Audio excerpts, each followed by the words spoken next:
We all have that one friend, the one who says exactly what's on their mind, no matter what.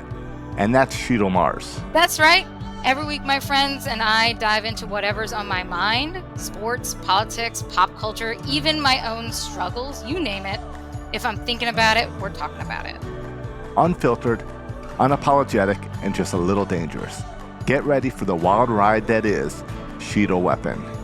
You've been warned. Welcome back, Biggie Trog! And welcome to our listeners to whatever the hell episode this is. I have no idea which one. It's more than 10, less than 20, so there you are. And you're listening to Shital Weapon, because obviously you came for the shitty name and decided to stay for the trauma dumping.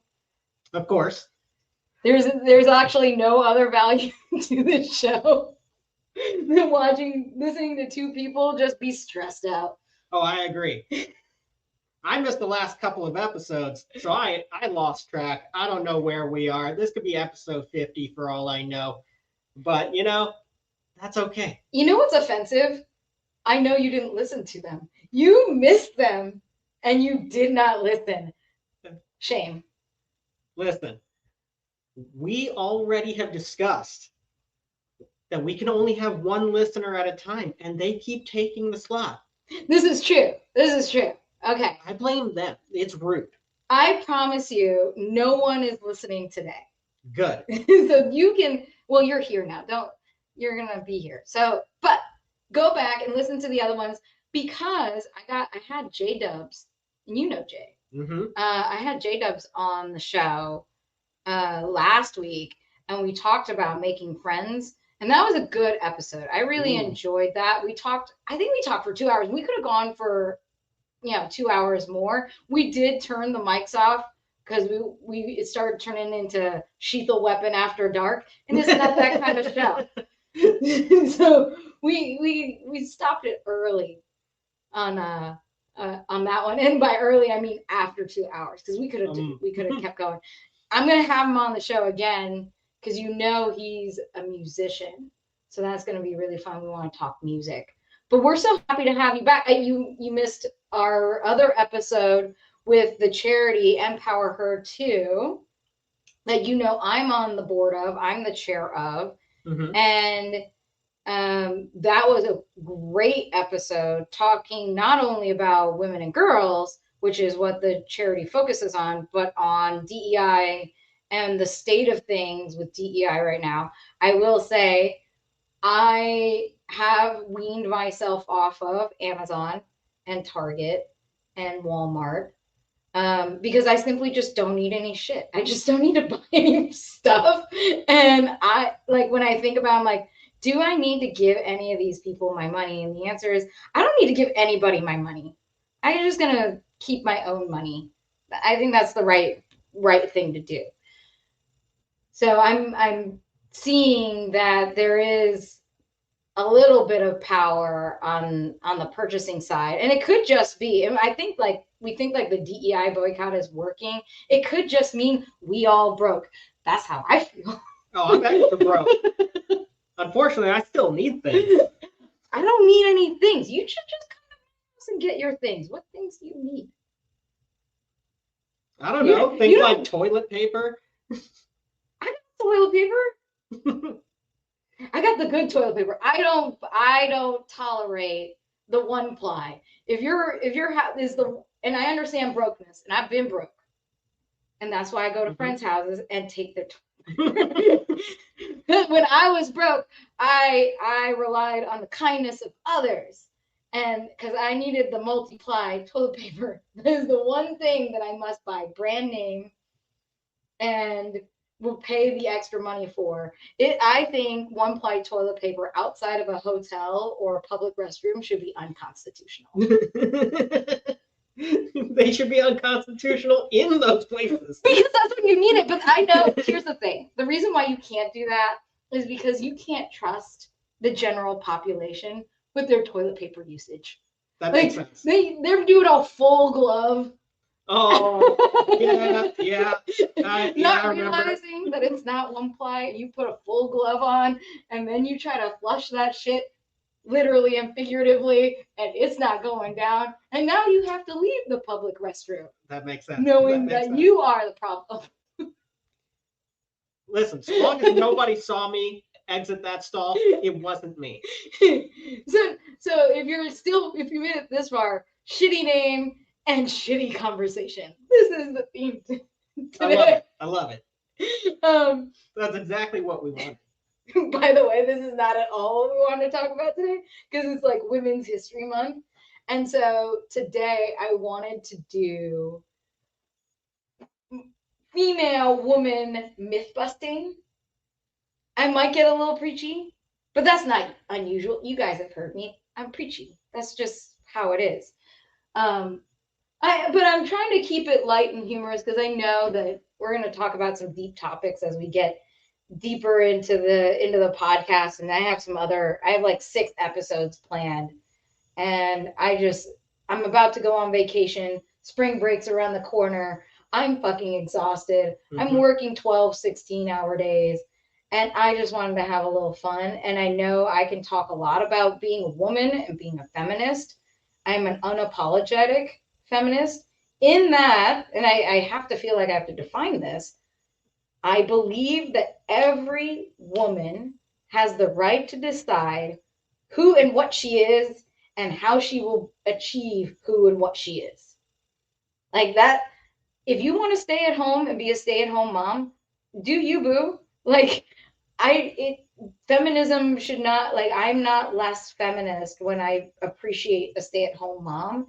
And if you want to go to work and not get married and not have kids and travel the world and live that life, do you, boo, too? Because I don't need to be prescribing what it means to be a girl, and I don't think it should be up to anybody to decide what it means to be a girl. And I have benefited very much from feminism, right? I get to vote. I get to have my own credit card. I get to drive my own car. I get to open my own bank account. I get to own my own business. I get to have inheritance. People don't even realize it. Inheritance and all that stuff used to only pass down to males. And so the feminist movement, which allows even people who call themselves not feminists to podcast and make their own money, they are directly benefiting from feminism, because had there not been any ideas or thoughts about feminism, we'd all be stuck at home with a husband who loves us or doesn't, whether we like it or not. So, and I'm married. I like being married. I have a child. I like having a child.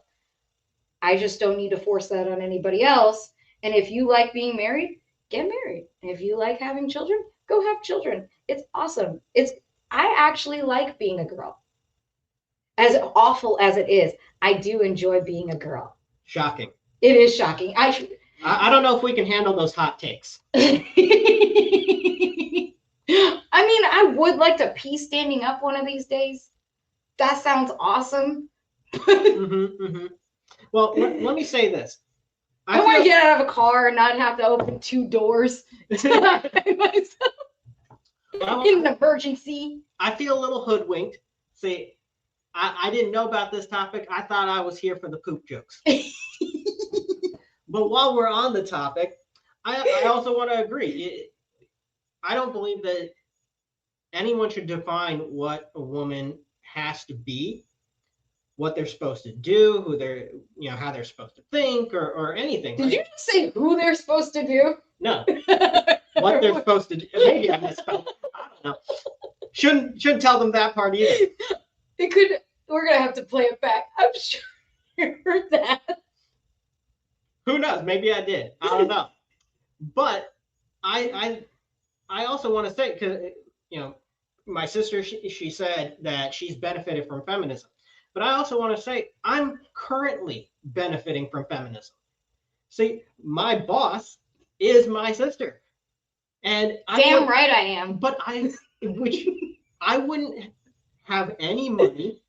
I wouldn't have good prospects in life if it weren't for the hard work that my sister put in, right? Like, I'm benefiting from that, because feminism is why you have the ability to pursue those jobs and all the hard work that you've been able to do wasn't possible before those movements.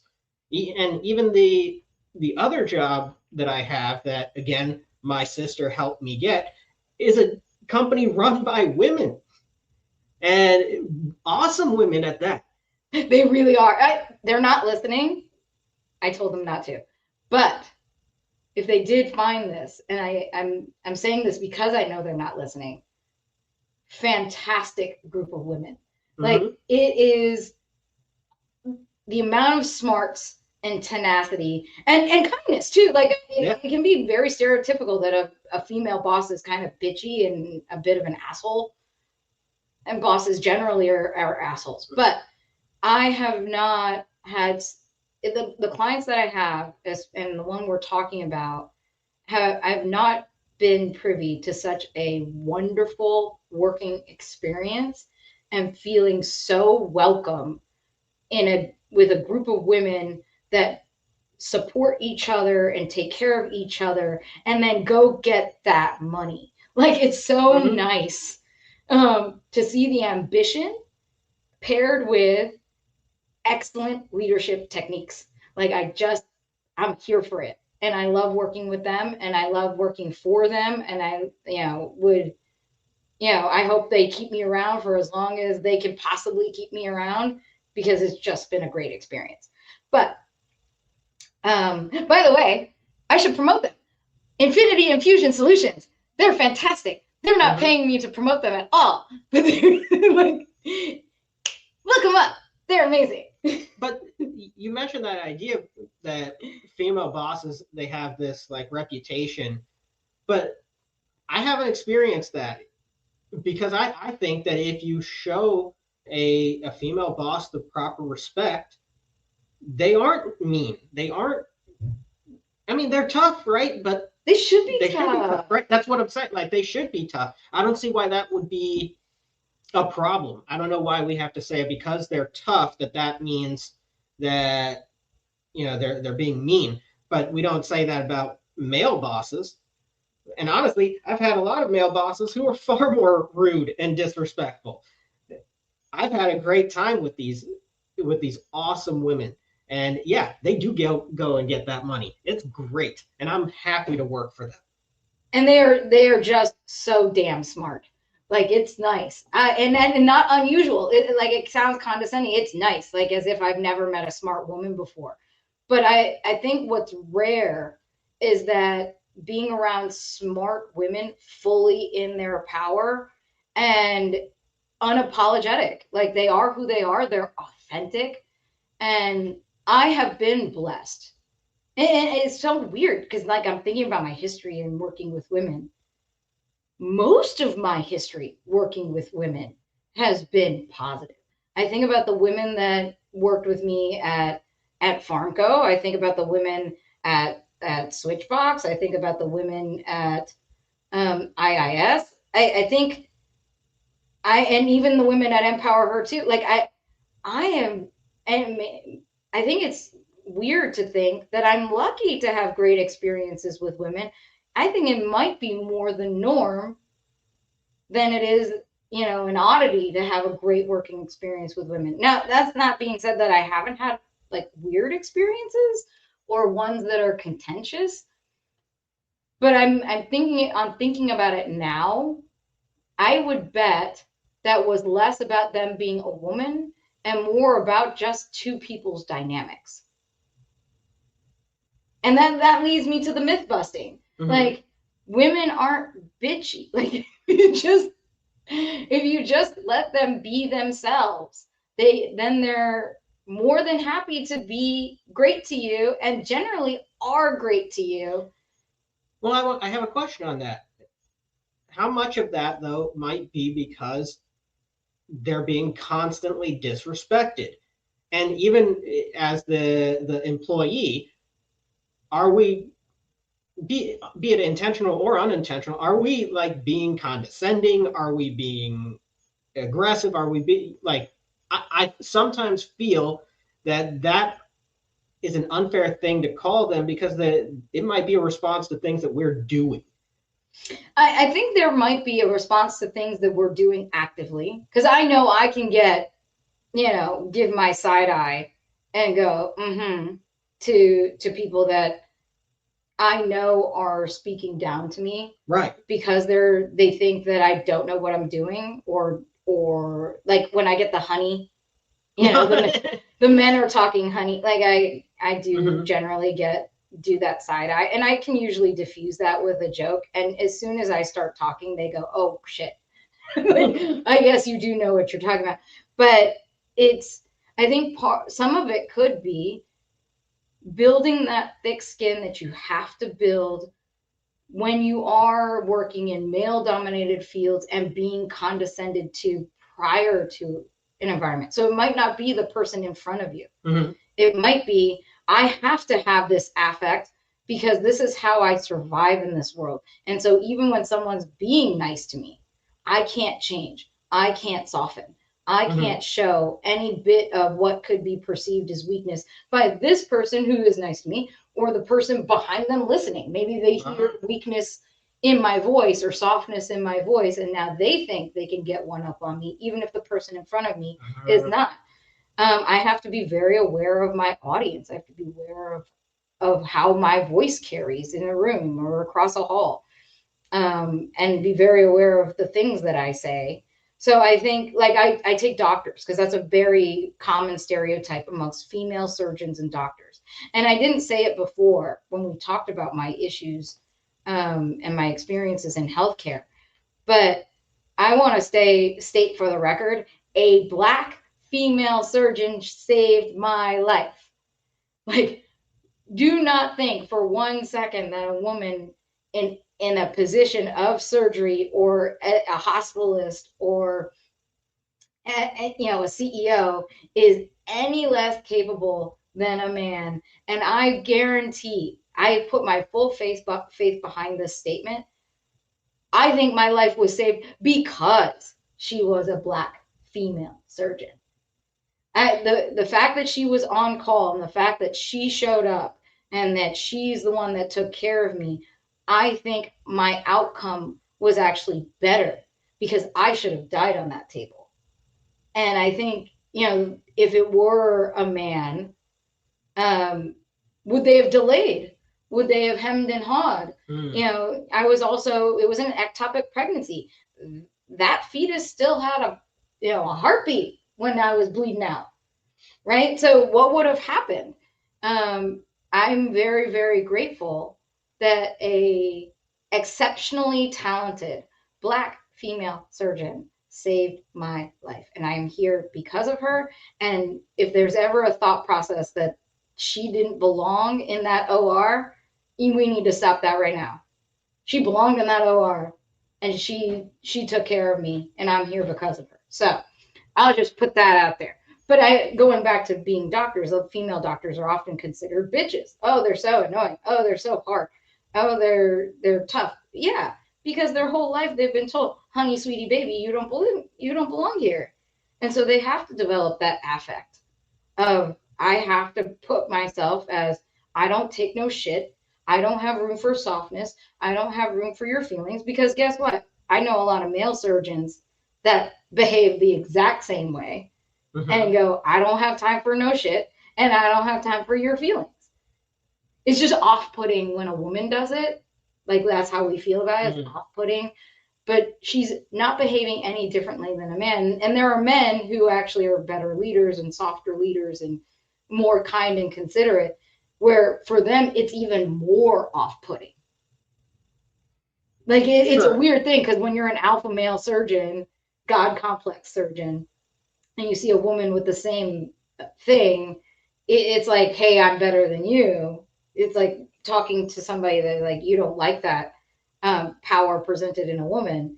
But then when you're a nice guy, when you're actually don't have all of that arrogance and whatever, and then someone comes at you, you're going to find that abrasive. Going, you don't have to be like that. I'm not like that. I'm a good leader. I don't have to act like that. I don't like, the whole reason I am a nice guy and a good leader is because of the arrogant God complex surgeons, and I don't like it in them, and I don't like it in the women either. So it's kind of a no-win situation, because you just can't get that far. And every female surgeon will tell you, you don't get that far. You don't chair surgical departments being nice. You just don't. And so then eventually you just jettison the niceness altogether. And by the way, that's not all females. That's not all female surgeons. That's not every single, I'm not putting this blanket on every single person, but I can understand a woman who, if they're in that position and they're choosing to behave that way, I can understand why. And just be like, I don't have room for judgment. Just save my life. But I think that it is a choice based on what you described as a necessity. But I don't know, just me personally, at least, I haven't experienced that. Like, I haven't actually felt that rudeness or aggressiveness that I keep hearing about, because I try very hard to not be a dick about things, right? Like, I try my best, and I've always felt like they have seen that, and they've never been mean to me. Like, at my old job, I had male managers and female managers. And the female managers were always better to me. But the male manager, like, he no matter what I did, he was always just mean to me and rude and condescending. And I never experienced that with the female ones. Well, and I think I'm guilty of the stereotype too, because I would make jokes like, oh yeah, it's hard to work for a woman. It's not hard to work for me. I'm fantastic. But it's hard to work for a woman. And I think I've made those jokes too, as like, oh yeah, I'd rather work for a guy. But then I think about my history, and if I'm being very honest with myself, I don't have that many negative experiences with female bosses. I just don't. And so I think the joke is more based on the rare anecdote rather than it is the rule anecdote. And I know there are plenty of people with their stories of, it's harder to work with a woman here or there. And lots of people have those stories. But if we really take stock of the people that we've worked with and worked for, it probably is that the more negative experience is taking an outsized role in our brains than the positive ones. So the accumulation of positive experiences aren't outweighing the one or two negative ones. And so it seems like the negative ones happen more often. Mm-hmm. It's just that it might just be that they're more powerful, which I think is true of any type of experience, male or female. Well, but I have to ask you, because of your journey to getting to the top, how much condescension and struggle did you have to go through on your way there? Because and the purpose of this question is the idea behind a female boss in the first place. They weren't always a boss. How much hard work, condescension, being told they're not allowed to, they can't do it, they're not supposed to, etc. And then they finally make it there. But then no, even though they made it there, there's 100 targets on their back to get them out of there. I'm wondering how much that also might play a role in them having to be more tough. How much in you having to be more tough. So I would say I experienced quite a bit of it. The immediate assumption is that I'm the secretary, mm-hmm. right? Like when I'm in the room and I'm the one that's supposed to make the decision, but then everybody acts like they're the ones that are supposed to make the decision. So even when I reach leadership, I don't get the respect. I experienced a great bit of it because when I'm tough, it's not seen as toughness. I shouldn't speak sternly. I'll give you an example. When I send an email, I have to go, hi, I hope I'm not bothering you. I hope you have time for this. Like, whenever you get to it is fine. Hi, good morning. How are you feeling today? And before I even ask for what I need, I have to do all of this, like, hi, how are you? Flowery, feelings type of stuff. Because if I just say, where's my report? I'm a bitch. Like, I'm just a bitch. Like, but if most men that I know don't ever think about that. Right. They just go, "Hi, where's my report?" Or "Hi, did you get a chance?" And I've had respectful. Did you get a chance to do this? Did you get, whatever it's understanding? It's not always rude, but it's direct.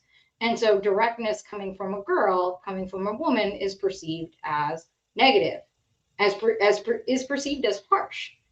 And so I have to temper that all the time. I think with me and how my leadership style is a mix of softness, toughness, and humor. I go that way with how I try to approach those awkward situations. And I also need to go with, I try my hardest to be authentic. I don't put on the pantsuit and pretend to be tougher than I am. Like I don't go, oh, I gotta steel myself up today and I gotta practice my language and I gotta use a certain vocabulary. I am who I am. The words coming out of my mouth are going to be the words that are coming out of my mouth. And that's just going to be how it is. So I don't think I've had to be as hard as some other women have had to be, just because I am freaking goofy. And usually in an awkward situation, I can make a weird dick joke and and we've moved on. Like, it's almost like, and other women will correct me because they'll probably say, you shouldn't do this, or you shouldn't have to do this, or this is wrong, or inappropriate behavior. But almost when I walk in the room, and I've been in a lot of rooms where I'm the only girl, and usually the youngest person in the room too. So it's a lot of eyes on me looking at, ooh, because, guys are used to talking to guys and they can say whatever they want and they know nobody's going to walk out of the room in suit, right? Like, It's not her. They can be racist in that room. They can be misogynist in that room. They can be gross in that room. There's lots of fart jokes. There's lots of shit jokes. There's lots of all that. And then a woman walks in and they know that they don't want to talk like that, right? They don't want to talk like that. They don't believe they can talk like that. They also worry that if they're going to talk like that or let something slip that's off color or curse words or whatever, that the woman in her fragile sensibility will take offense and sue, or take offense and get defensive, or be aggressive or assertive and be like, you shouldn't talk like that. Now it's a lecture. And sometimes a guy needs to get a lecture, because sometimes a guy says something that is just like, it's a bit too rapey, even for me. Right? Like, we don't need to be doing that. Oh, actually, I'm gonna get censored. Do I have to say grapey like they do on TikTok? Maybe. I don't know why you're not allowed to say the actual word, because it's harsh, and that's because the experience is harsh. It's real life. But I tend to, getting back to the point I was trying to make, the train went way far away from me. The point I was trying to make is that when those weird off-color jokes show up, and I can see everybody, like, the stick just goes right up their ass going, with bated breath, waiting for what my reaction is going to be, as long as it's not malicious. And I can generally tell that it's not malicious. I know when it is, because, people come up to you and they take it the next step and the next step. And I usually can put my foot down and go, yeah, I don't know who you think I am, but you're not allowed to talk to me that way. But when it's an off-color woman joke or whatever it is that isn't harmful and isn't gonna get someone fired or treated poorly, I usually can make a joke at their expense. That's usually what I will try to do. Whoever made the joke, I will make a joke at their expense. And now it's almost a relaxation. Everybody in the room will relax and go, oh, she can hang. She's not going to come up here and point her finger in my face and get all up in her righteousness and tell me off because I made a stupid joke. Are they racist? Probably. Are they misogynist? Probably. But it doesn't help me. Oh, definitely.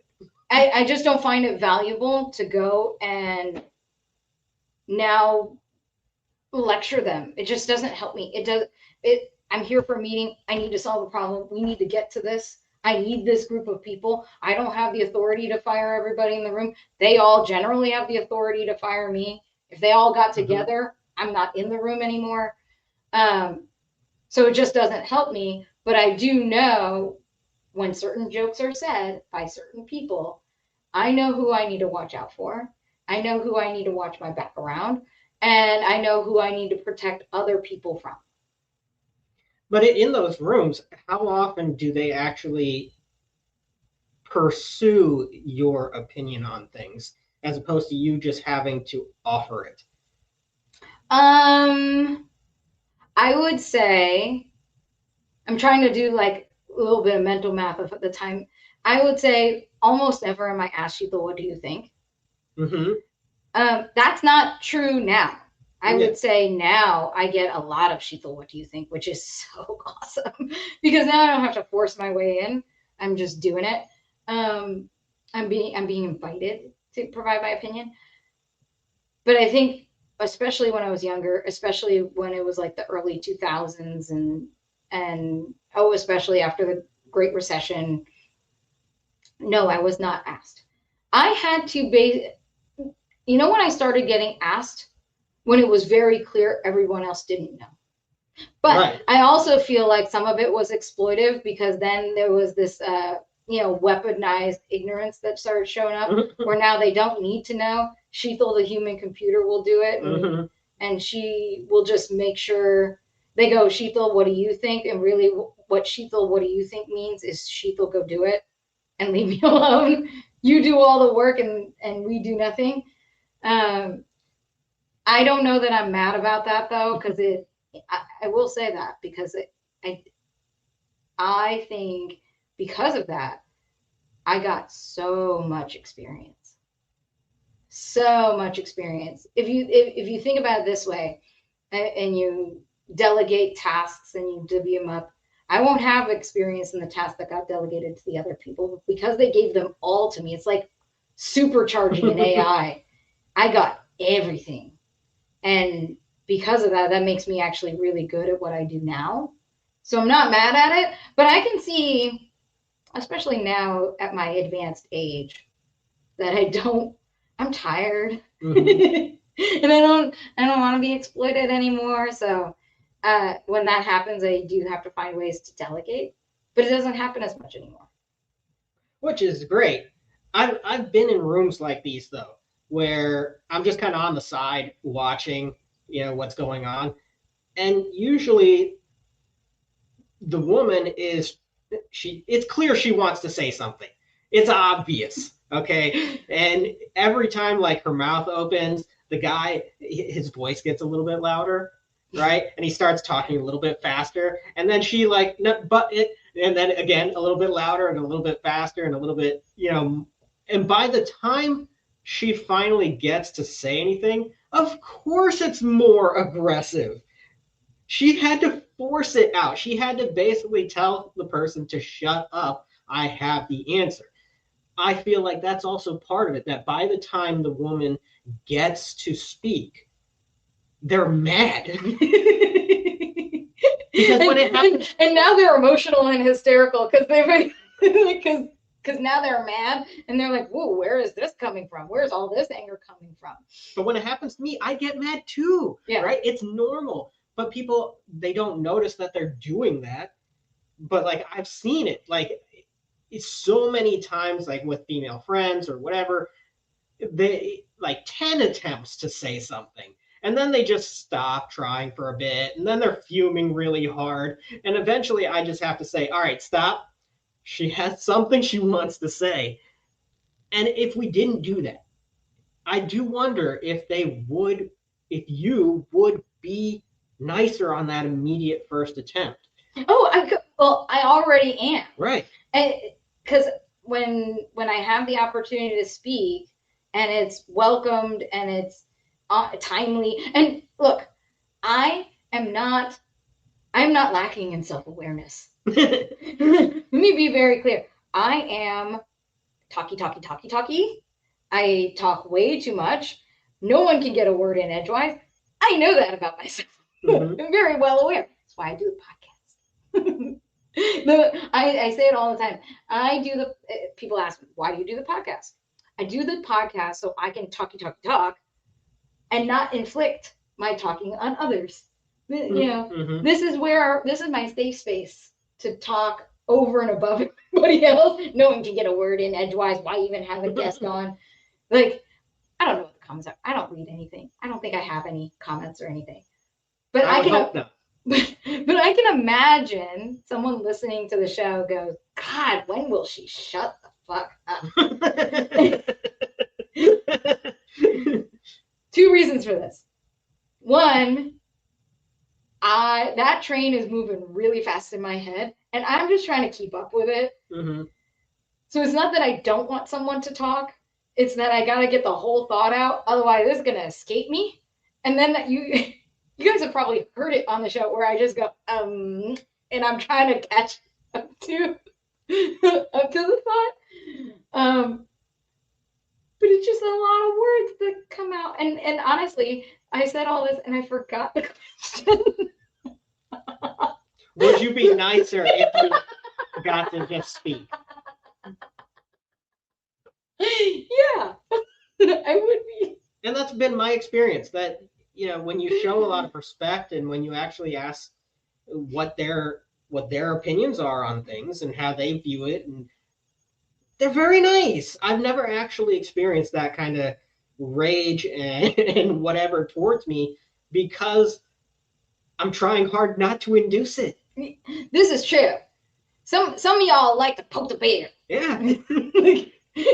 poking. And then when the bear finally slaps you in the face, you go, oh man, that was mean. Exactly. But that's true of anybody. Like Happens to me. if you do that to anybody, think about it. If you poke them in that soft underbelly and poke them, and as soon as then now they're acknowledged, they're going to blow up on you, whether they're man or a woman. Exactly. I think it's just weird because we just don't expect outright aggression and rage to come from a female. And so we think that when they do that, it's because they couldn't control the emotion. But we ignore all the time, because it's just not in our brains, the 4 hours of her controlling her emotion. Whereas I have watched a man, throw a chair through a wall at the mere mention that he might not know what he's talking about. Oh, geez. The first time. Like, it wasn't 4 hours of holding their tongue. It was, hey, I might have some nuance to add to you. And they go throw a chair through the wall going, what do you mean? This is disrespectful. I know what I'm talking about. I have seen it, though. That it is true. And it can be very frustrating, that the lack of desire to listen. And I'll listen to the meetings that you have sometimes, where you're like how you're responding and whatever, and I can tell, like, they're not letting you talk. They're being a little bit condescending today. All right, this is going off the rails real hard. And yet you're respectful and poised, and then you're intelligent, and you don't fly off the handle, but you are stern, right? Like, because you're being pushed to that. So I love this, because in this past week, I have been called, and not in a negative way. I want to say it's called, it sounds like they're picking on me, but I have been told that I am intimidating, and that I am overpowering to a certain extent. And then my favorite was, the description was, you know what you're like? You're like a rainbow velvet hammer. I'm not sure I know what that means. Right? I've never heard that before, but the way this was told to me, and it was the sincerest compliment. I took it in nothing but a positive light, because it was just so given with such kindness. And it came from a man who I think very, very highly of. I really should start promoting people. I'm telling you, but I don't want to have being associated with the show.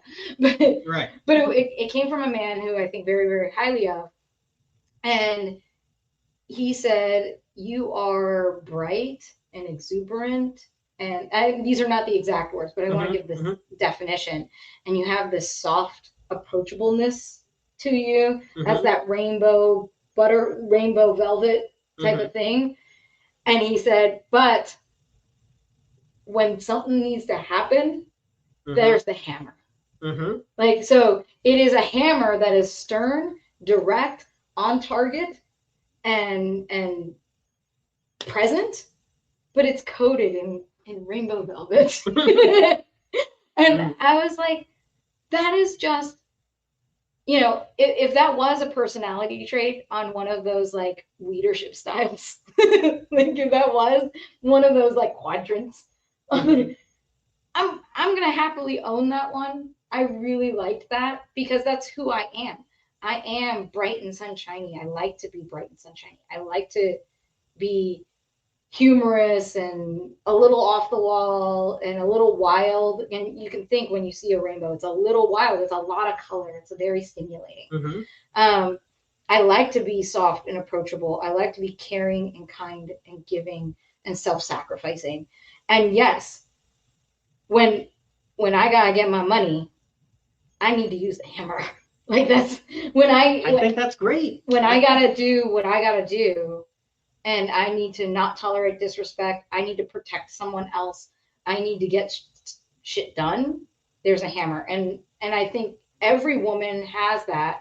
I think some women lean more towards the velvet or more towards the hammer, and some do that in an inauthentic way.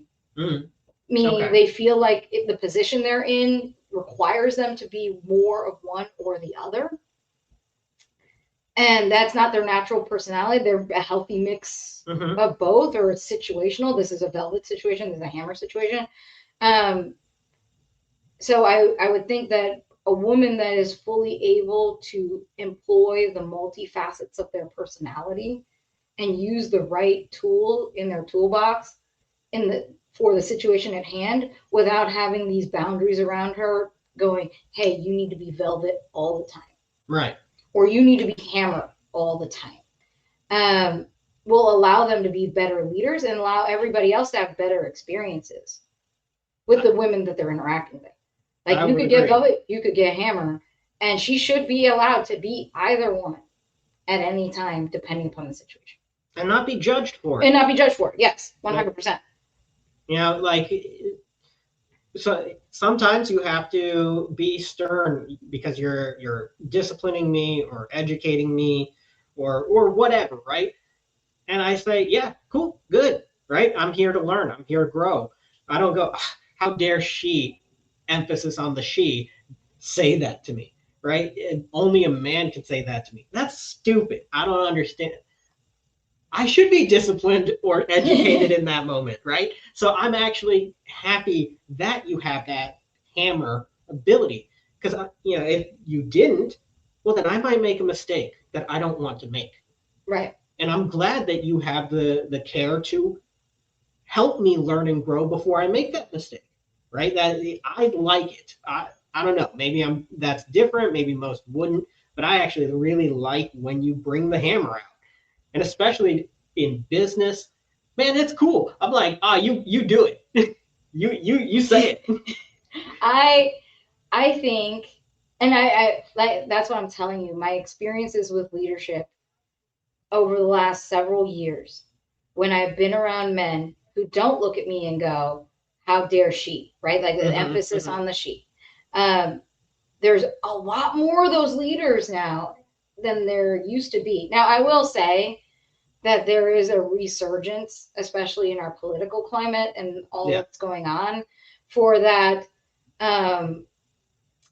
abrasive 1980s business school bully. There's a whole group of these guys that are so quote unquote reclaiming their power in the workforce, and they think that the way to behave in a company is to be that bully, and that's how you get the work out of people. And you see it in like the tech complex and whatever. Like, oh, we need to crack that whip, everybody soft, whatever. Nobody wants to work, all that nonsense. And I would say it's 2025, y'all. Like, nobody putting up with that shit. You go try it and you see what happens. You know, I love that all over the internet. We're in that fuck around, find out. We're in that find out era. Like, you try it. You think you want to be that B school bully. You want to do that thing where, you know, the, you know, 5 bullet points bullshit. You know, you want to try to do that and try to go back to that kind of leadership style. You see what happens. Productivity. And by the way, you say, oh, we need to make people tougher. No, your productivity will go down. Your revenue will go down. Your you know, retention will go down. All the things that shareholders value in the company will disappear overnight because nobody putting up with that shit. Nobody. Right. And I'm not doing it. You try that shit with me. I'm not doing it. And I have no problems with directness and sternness. But guess what? The bar on leadership is much higher than it was 40 years ago. And you got to meet the challenges of today. You got to meet the workers of today. And I'm not about that life. I'm not having it. So there is some of that that's coming back, I think. But I'm very fortunate that those are rare. Like, it just is. Like, I have so many people that I have worked with that I've had just wonderful experiences with, and I'm out here trying to promote them. Like, I don't get paid to speak highly of these companies. I don't. I'm not their marketing person. They didn't ask me to do this.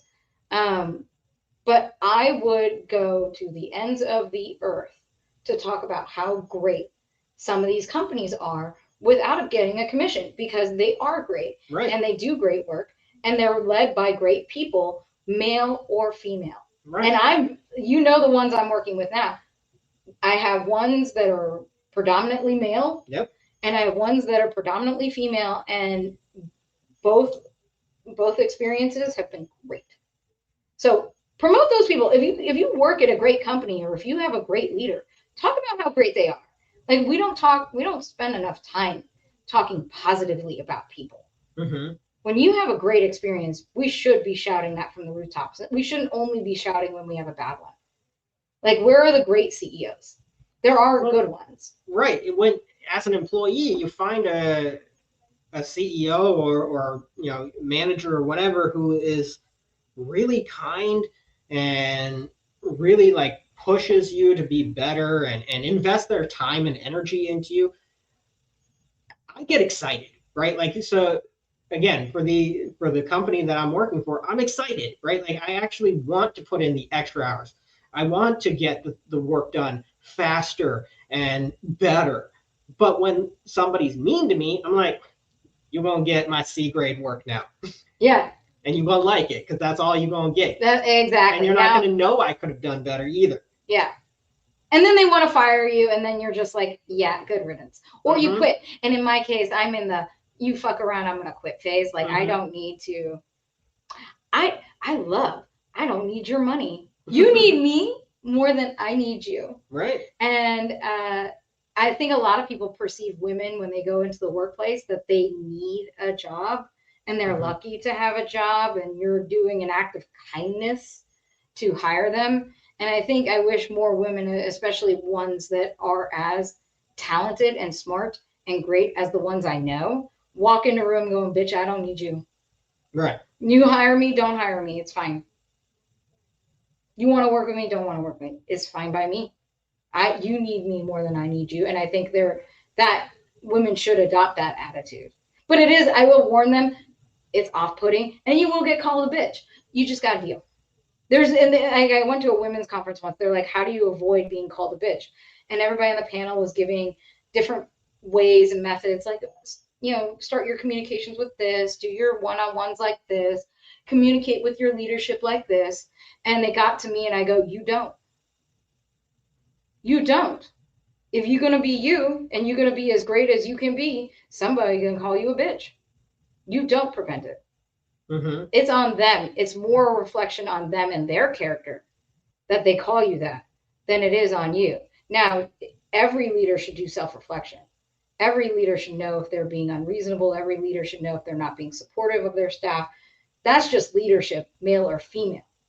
And I have to do that too with myself, going, oh, am I the problem? And I'll tell you, I know I talk way too much. I'm the problem. But I have to do that as a leader. That's important. I'm not saying all women. There are no female bitches where that title isn't earned. Mm-hmm. Sure. But it's just generally bandied about to all women in general when they're just being assertive. Mm-hmm. So I think the answer is you don't prevent it. You try to do your best. And if you are being genuine in your attempt to be the best leader you can be or the best worker you can be, you got to rest with that peace, knowing not everybody going to like you. And you move on and put in the work for improvement. If everyone's calling you a bitch, if your kid is calling you a bitch, mm-hmm. everyone, then maybe you got to kind of like, hey, maybe I got to do some self-evaluation here. But the one-offs, the rando in the office, the one guy, the one girl, whoever just doesn't like you, if it's one or two and there's 100 that don't think of you that way, you got to brush that off. Yeah, nobody should have to expect to be perfect. Yeah. And I understand why most women feel the need to be, because the outsized criticism you will receive for not being perfect, compared to me, right? Compared to men. Men can be as incompetent as they want to be, and it's fine. And I've seen it. But if you're incompetent for even a minute, what would happen to you? So I represent, when I'm usually in a company, and especially someone where they're like, oh, I took a shot on you being a leader. Mm-hmm. And I'm incompetent, or if I make a mistake, not only did Shital make a mistake, Shital represents all women. Yes. And they go, I should have never hired this lady. I never mm-hmm. should have hired a girl. I knew a girl couldn't do it. I knew a girl couldn't handle the stress or the pressure. I knew a girl this. And then I take it even a step further. I represent all women of color. Mm-hmm. Like, I represent women of color and all women when I walk in the door. And I have to be perfect. If I'm not perfect, I've just fucked it up for any other girl or person of color walking through that door trying to get my seat. Right. And that's a challenge that most people don't realize that women face, or people of color face, that when they're in the workforce, and they call it tokenizing, but we didn't tokenize ourselves. Mm-hmm. We were tokened. Like, we didn't ask to be hired, quote unquote, without qualifications, right? We thought we had the qualifications, and generally, and I'm going to say, fuck all of y'all, we have the qualifications. Generally, we are not there because of nepotism. Right. Generally, we're not there because someone thought we're hot. Generally, we're not there because they wanted to hire, oh God, we need a black person. Like, they don't go to the local homeless shelter and say, we need a black man now. They usually require somebody who's got multiple degrees, mm-hmm. multiple references, lots of experience, for them to say, because they need to be able to go to their team and say, we found a qualified person. There's a little bit of condescension, there's a little bit of racism in that statement, just as it is. Mm-hmm. Like, we found the one qualified black man to join the team, the one qualified black female to join the team. And she's super qualified. And even when that's presented with evidence that this person has an MBA, has an advanced degree, has 15 to 20 years of experience in the field in which they are working, someone goes, yeah, they should have hired a white person. Like, I don't know why they couldn't find somebody else. Obviously, this person got hired because they're black. And or got hired because they're a woman, because they're Asian, because of whatever whatever we want to tokenize today. And there's a hubris in that no matter what job it is, the perception is that a woman, a gay person, a Black person, a Native American, an indigenous person, that none of those people could ever be the most qualified.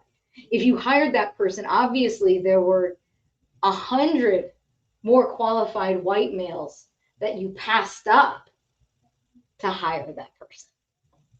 So even when they're the most qualified person you've ever had, the most qualified person in the room, they still get this perception that, oh, if you were the most qualified, we're putting quote marks on it. Oh, yeah, sure, you're the most qualified, because I have the perception that, no, the company chose to pass up umpteen other people who were white and male who were more qualified than that. Well, but when you're dealing with firsts, of course you're going to be taking a shot on somebody. Of course, when you have never hired a woman and when most companies have never had female leadership, of course you're going to see that women don't have a lot of leadership experience on the resume because this is the first time, right? Like where they're trying to break in. And yes, of course, because you have a history of men being in those leadership roles on their resumes, they have more leadership experience. But you know what else they have on their resume that isn't written there? A lot of failures, a lot of being incompetent, being the worst. Why do they have so much experience? Why didn't they stay at one place? Because they were awful. Well, that's a whole nother show. Remember at the top of this, I said I had 6 other episodes. One of them being the meritocracy. I think that's a whole topic to discuss on a future show, because I think we need to dispel that myth on its own. But since we're going on, I don't know, almost an hour, you got any questions for me? Do we have any myth busting? Am I already doing the myth busting? And I'm just not realizing it because you said it like that. Well, you've been doing some of it. Yeah, you've been doing some of it. But yeah, but before we get into some of the goofier questions that you might have, I had a different type of question. Oh, tell me. So, because a lot of what we talked about has been the experience of women in the workplace. But we haven't really been able to talk about the experience of women outside of the workplace. Oh man, that's a whole nother. But like, what boondoggle. What are you? What is it like for you? What are you experiencing out there? You know, because it's a just, oh, well, you know, you go to the grocery store, everything's great. You go to, you know, you be with your spouse, everything's great. You go to X, Y, and Z things, everything's great. But it's only when you go to work that you're then experiencing all these things. That's my question. What is it like the rest of your day? Okay, so let me give you some things. And these are all recent things. This isn't that things that happened to women we had to worry about it 20, 30, 50 years ago. This is all recent. Mm-hmm. When I travel, I am hyper aware of who's around me, because I have been followed. I have been followed out to my car, really? Like in the grocery store, having some guy follow me from aisle down. They're like, oh, you're being paranoid. No, I was followed out to my car, and I had to quickly get in my car and lock the door and scoot out as quickly as possible, because I was being followed and I was being watched. Like, really? Yes, because I went to the bathroom and I tested it, because I went to the bathroom because I felt like I was being followed. And I'm like, well, let me test it. Let me go to the bathroom. And in a couple minutes later, you know, if he's just shopping, you know, and I've had that too, well, sure, where people are just running into each other because they're going through the aisles the same way. That if he's just shopping, he's not going to be there. Mm-hmm.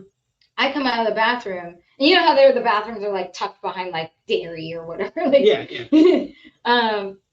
He's right there. I come out of the bathroom, and he's sitting right there at dairy, just looking at groceries. And I grab my cart and I go through the aisle, and I'm halfway through the aisle, and I see him turn around and follow me. And he's got a basket. He does not have a cart, and I'm not seeing things getting put in the basket.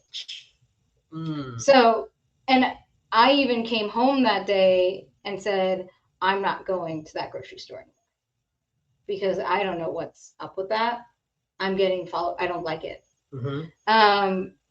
I will tell you, it was funny. There on the Graham Norton show, a bunch of guys were talking about they were having self-defense training, and they were laughing because the guy goes, yeah, I was in this class and someone says, you know, you can use your phone for self-defense. You can take the butt of your phone and hit somebody in the jaw like that to use your phone. Right. And they were all laughing like, I would never, if I were in a fight, think, wait, let me get my phone out and pop them with my phone. And the one girl on the couch goes, yeah, none of you guys would ever have to think like that. And I'm paraphrasing. This is not the exact quote, but one of you guys would never have to think like that. Girls know exactly why that advice was given. Because, yeah, we have to know how to hold our keys between our knuckles. And we know how to not stand or linger at a doorway. We know that when we go up into our apartment building to not turn our lights on right away because we don't know who's watching to see what apartment we walked into. You know, like creeper, like why are you following us? Like, I don't understand that anyway. But for a girl, even when I was traveling for work, and I traveled by myself, I'm disclosing that to the world. I traveled by myself. A man would never think twice to walk across a parking lot to go to the restaurant and meet clients. I Ubered. Really? Okay, or why? I walk in a group. And I was told to. Like, I was like, I don't need to. It's right there. It's 2 blocks away. I can see it. I can walk it. And it's dark. And they go, the hell you're walking it. Because in 2 blocks, you don't know what can happen in the dark. In an unfamiliar place. And who's stalking the hotel looking for women traveling by themselves? Who's stalking the hotel to watch a woman get into the hotel, follow her up into the elevator, go to her room? Like, you don't know. And so as a girl, I have to protect myself and constantly think about protecting myself. And I don't know that any man I know ever goes, yeah, I'm going to go grab a coffee. It's at night, or I'm going to go to the bar, and goes from the hotel and walks across the intersection to where all the restaurants are, ever thought, you know, I should Uber. No, these are not experiences that I'm familiar with. I mean, you know, as a man of color, there's little bits of things that I have to worry about, but not like that. Like, it's unsafe. Like women running after dark, like, it's unsafe. We tell girls this. We tell women this. It's not safe. And men tell it to us, too. They're like, we know men. Well, I mean, I do know. It's true. I mean, but, like, they go, makes sense. You know, I would never let my daughter out after, like, men say this all the time. And so immediately when I walk out the door, I don't have freedom. I have to be on high alert. I have to be hyper aware. And so that's just one thing, but like, there's lots of little things that just, it's harder being a girl. The systems, the infrastructure, it's just not built for girls. And then think about it, that's just walking out in the world randomly, you know, relationships too. There's expectations. There's expectations that are hardwired from centuries of, you know, the patriarchy. Like, to tell women and tell girls what they're supposed to do, what they can and cannot do. And I will say that with my experience being a woman, growing up as a woman, most of the men in my life, as well-meaning as they can be and have been, and as much love as I have for them, because I don't think it's meant with malice. I have had a lot of men in my life all the way through my 20s and into my 30s all think that they have right to tell me what I can and cannot do, where I can and cannot go, what I can and cannot say, what I can and cannot wear, what I can and cannot eat.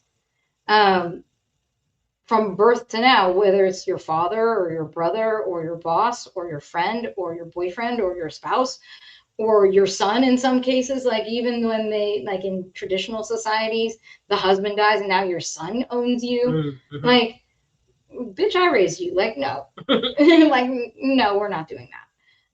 But I know, like, men have often thought that they can tell me what I can and cannot have, and what achievements I'm entitled to have and what achievements I'm not entitled to have. And I'm of the ilk that I give little fucks. Like, I am a person of limited fucks to give. The inventory of fucks in my store is empty.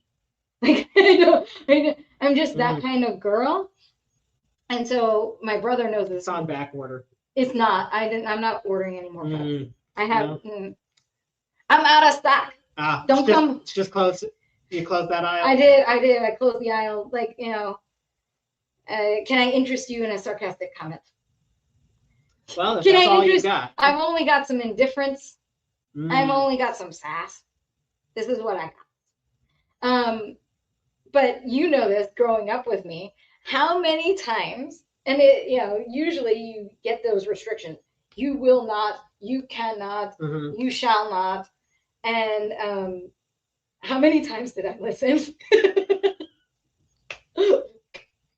All the goose eggs. Did you ever listen? I can't recall. I don't actually think that happened. In life did I listen. You told me I can't go out after dark. Guess who's climbing out of the balcony and jumping 2 stories? Oh yeah, I remember that. You tell me I can't take AP classes. Guess who takes all of them? You tell me I can't go to college out of the city. Guess who's going as far away as possible? Like, you tell me no. The minute you tell me no, I heard yes in my head. I'm good. But that's a me thing. I don't think that there are a lot of women, and there are a lot of women. Maybe it's not most women. There, that feel comfortable doing that. That they go, okay, when these boundaries keep getting put around me, they try to live within them. And then there are some, in all of their power and glory, like the boundaries. There are some people that really like that the world isn't overwhelming, that there is a path and they can walk the path, and it's a preset and predetermined set of outcomes, and it's really peaceful for them. It's a lot less stressful for them. And girl, walk that path. Like, it's not for me to take the boundaries away from you. If you want those boundaries, seek out your people that make you feel loved because they're giving you appropriate boundaries. Like, the only warning I would have for a woman like that who finds a lot of peace in the traditional, in the predetermined, is the world has a way, and the universe has a way of being unpredictable. And we think our husbands will live forever. We think our husbands will be faithful. We think our family, our fathers will never lose their jobs. We think that someone will never get sick. And now all of a sudden, life as we know it just doesn't work, or our child becomes something we didn't expect them to become, and the universe has a way of throwing the unexpected at you. So even when you find peace in the predictable, you have to find the skill set to deal with the unpredictable. If you find yourself and this happened to women, especially in the 50s and 60s, where you weren't getting divorced. Divorce was a very rare thing, especially then and before. Your husband could just up and leave, and he takes his bank account and his job and his money with him, leaving you with 3 kids, no job, no education, no nothing. There are a lot of people wonder, where did feminism and the women's movement come from? It's as if like the life of a traditional spouse was so great. Our husbands provided, we looked all pretty, we were thin, we had compliant children, we had grandparents, we had our parents who helped us raise our children, and we partied and we drank and we cooked dinner and we had our house that was immaculate. And who wouldn't want that life, that security, the house and the picket fence security? And I would go, yeah, except that the Leave It to Beaver life wasn't real. Never existed. And a lot of those women weren't happy in those marriages. A lot of those men weren't kind to their spouses. A lot of them up and fucking left. And some of them just up and fucking died. Like they either, and they went to war, and then like not necessarily that it was a bad thing. Some very kind, wonderful men went to war and died, or got sick and died, or got sick generally and lived, and now you have to care for him and he can't work. These things happen, and so it became a requirement. Women would pass down these stories, especially to their daughters, going, hey, you're going to get married, but keep a bank account for yourself. You're going to get married, but keep a credit card for yourself. Don't tell your husband. Don't let him take that away from you, because something could happen. And you need to be prepared for that. And that was the story passed down from generation to generation, of woman to woman. And you think that these women in their picket fence life weren't drinking or weren't doing drugs to cope with the monotony of that life. You think that they weren't cheating on their spouses. All that life, real life, actually happened. And we're not talking to women. If we're young now and going, oh no, it was all great, and I just want men to be in their power, and I just want to be subservient, and I don't want to know anything about our finances. This is a girl who's not talked to enough older women of that generation who got married in their 20s, had children, and experienced real life. Because a lot of those women will tell you, honey, you better have a bank account. You better have a backup plan, because something could happen. And I tell all women that, yes, be a housewife. Yes, love your children. Yes, find so much joy in homeschooling and taking care of your husband. And if that feels so fulfilling to you, you should feel fulfilled. Like that, there's nothing wrong with being fulfilled by that. But girl, you better have a bank account. Like, you better have a get out of Dodge fund, because something. And I hope it's like having insurance. I hope you never have to use it. I hope it's just a savings account, and you bequeath it to your children, and you have the most glorious, wonderful marriage in life. But God forbid your parents need you, and God forbid something happens. You need to make sure you have that independence, because you could be left with nothing and no skills. And then life gets really hard and really complicated. And then you're stuck going, oh, now I got to go find another husband. And that's if the first one chooses to divorce you. That happened a lot too. They just up and fucking left, and then wouldn't divorce you. So you couldn't get remarried. Like, there was a rule that they had to pass later on, that there was a law that was passed that if your spouse freaking left, you had to wait 10 years for them to show back up before you can file for divorce and have them not be present to sign. Wow. Like, you couldn't just divorce them. Like, hey, they disappeared. Why do I have to wait for them to sign? I think it was like 10 years, and then some places it was 5 years, and you didn't even hear from this guy. So that's you asked a complicated question of what's it like being a girl out in the world, and it's hard. And I've told you this before. It's hard, but I still like being a girl. Well, sure. I still want to be a girl. I still want to be a woman. I still believe in the validity of femininity and the equality of femininity to masculinity. Meninity. I believe in that equality, and I wouldn't change that for myself. But it is naive to say that it's not hard and it's not complicated. Well, yeah, a lot of the stories you just mentioned, I mean, yeah, they make sense. I have heard them before, these types of stories, but they're still difficult to hear, because, the idea that, like, why were you being randomly followed? Why would you need to worry about that?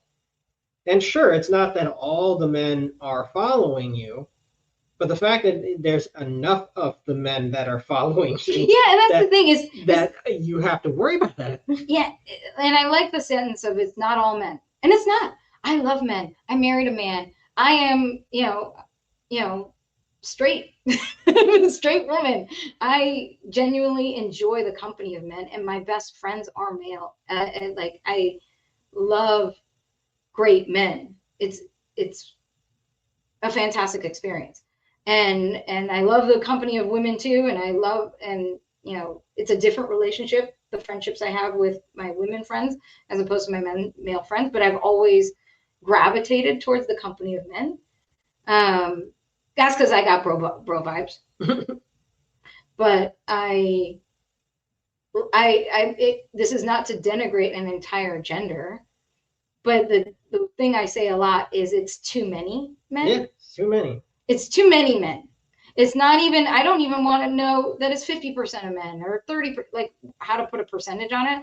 But there's too many men that feel very comfortable following a girl out to her car. There's too many men who feel very comfortable after I had my child going, well, you're really keeping on that baby weight, huh? Like, I'm like, I had the baby 3 months ago, or I just had a baby, and they go, yeah, but like 3 months ago. Like, no, there are too many of those guys. It's not all guys.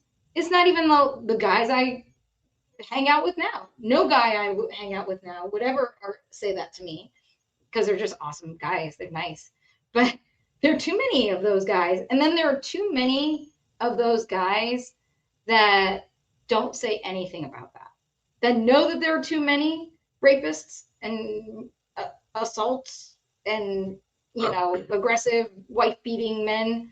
They know that there are too many of those, and go, yeah, but I have no interest in doing anything about it or making excuses for that.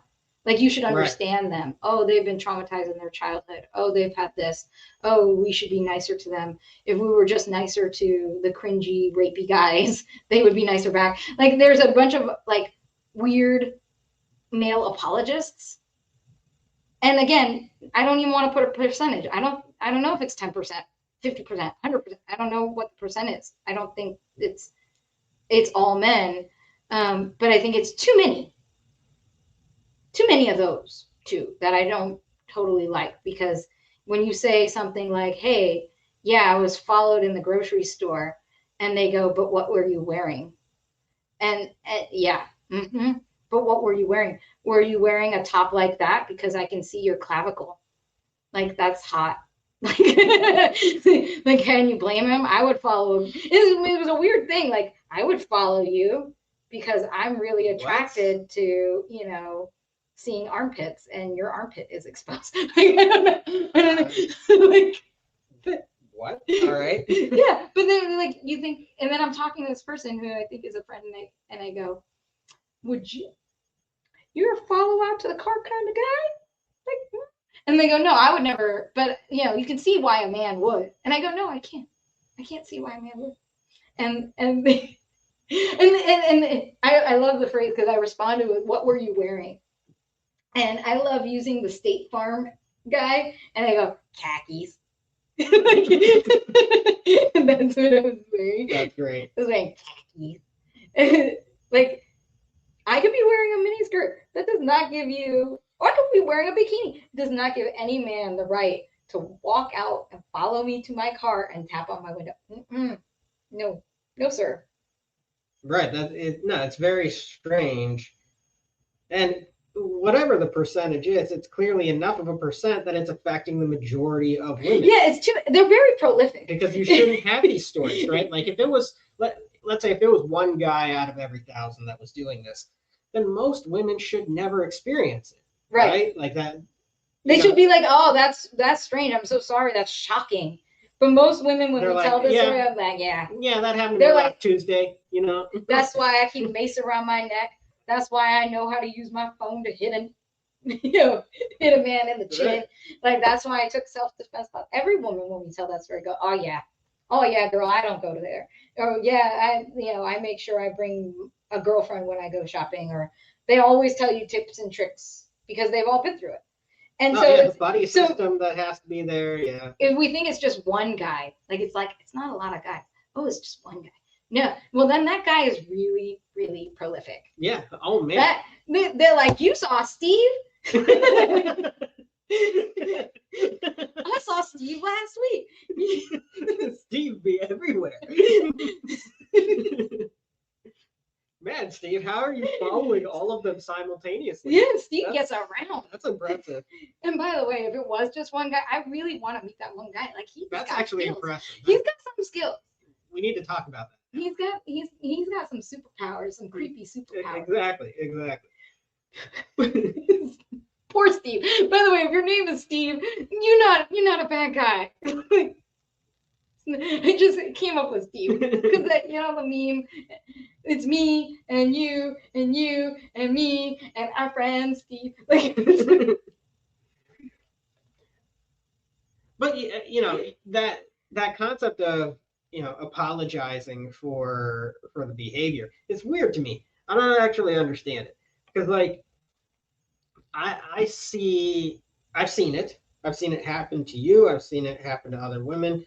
I see what women have to do to be safe, and that they have to constantly be afraid. And then I see it from male people around me, right? My male friends, co-workers, whatever, do these types of things or say these types of things, and I don't understand it. Why would you be okay with this behavior, right? Women shouldn't have to be afraid to go outside. Like that's strange. And oh well, but there's nothing we can do about it. I don't agree with that statement. I feel like there is something we can do about it, and it starts with the relatively decent men around you that are doing the apologizing. Start there. Like, stop. The apologizing example you just mentioned, I'm like, what? That doesn't actually make sense. mm-hmm. What do you mean? Oh, I could see how someone would follow you. No. And I think they mean it as a compliment. Like, oh, you're pretty. Yeah, but no. Like, okay, if they're pretty, then instead of following them, I don't know, find a way to talk to them in a public space that's not creepy and terrible and the worst, and like find some kind of way, but like don't follow them. Like that's just creepy. Of course they're gonna get creeped out and scared and whatever. Like don't do that. And don't apologize for men doing that. Right? Like I've had male friends who have talked about what their girlfriend needs to be. They better like these things. They better do these things. And if they don't, they gonna find out. I'm like, find out what? What do you mean? You do realize they are human beings with their own likes and dislikes and personality. Like as if as if they're shopping, right? And they're like, I'm just gonna log on to the Amazon of women right now. And I'm going to just, put in, oh, no, I don't want that version. I want this version. Order. Like, if you like that woman, great. But you better be prepared for the fact that they are a person, their own person. Yeah, I think there's still a prevalence. And again, I'll use the word too many. There's still too many men that look at women as a tool in their life to get ahead. Like I need to get married so I can get the promotion because married men get promoted more, or I need to get married because I am really tired of doing these dishes. Like I need to get married because I want to spread my seed and create children. Like so there's just too many men that go, see women as property. And but what's weird is that they also want the women as property bring something to the table besides birthing your children and cooking and cleaning. They're like, well, you got to entertain me too. Like you got to be good in bed. You got to be, have the perfect body. You have to also be smart. You have to intellectually challenge me, but not so much that I feel dumb. Right. But like enough that I'm not bored of just listening to you talk about makeup. Like they don't want a girly. They want a girl that's, multifaceted, but not so multifaceted that they could be interesting to somebody else, or that they overshadow how interesting the man is. I think there's just too many of those guys, and And they were mad because then they can't have satisfying relationships. And they look at women going, you need to make yourself more palatable to us. That's a whole nother thing. Mm. Like, I feel like with men, or let's keep with the nomenclature. I feel like with the too many men, that they walk in this earth and they are really offended by the lack of fuckability of the women around them. Like they look around and they go, she's not fuckable, she's not fuckable, she's too old, she's too fat, she's too brown, she's too white, she's too tall, she's too small, she's too this, she's too that, and they make a lot. And that's that rating system. That's a 2, that's a 4, that's a 6, that's a 10. And the people that they think are 10s, they're really upset that those 10s don't want them. Like there's that group of too many men get really upset. And they go on TV shows and then they start their own podcasts berating women into being more fuckable. Like, how dare you age past 40, bitch? Like, you're unfuckable to me, so now you don't belong in space. You should have just died. Like, as soon as your uterus shrivels up, just die because I have no more use for you. Like, now you're just in the way. And I'm hoping that for even amongst these too many men, that they believe the prepubescent are unfuckable. Like, you're of no use to me, child. Like, hopefully. But they look at the old and say that, or they look at black women and they say that, and like, you're too powerful, you're too in your face, you're too loud, you're too this. They keep yelling at girls and women to be a certain type of girl or woman because that's what they've defined as. They only want to be in their field of vision, women they deem to be fuckable. And they get really upset with all of us just continuing to exist in our wholly unfuckable state. Like, it's really offensive. Like, I have no use for you. And it's weird. And then they also go, okay, I need to force you to be fuckable. And then I also need 100% of women to want 100% of men. So all women, 100% of women need to be attractive to me. And also 100% of women, once they are attractive to me, need to be attracted to me.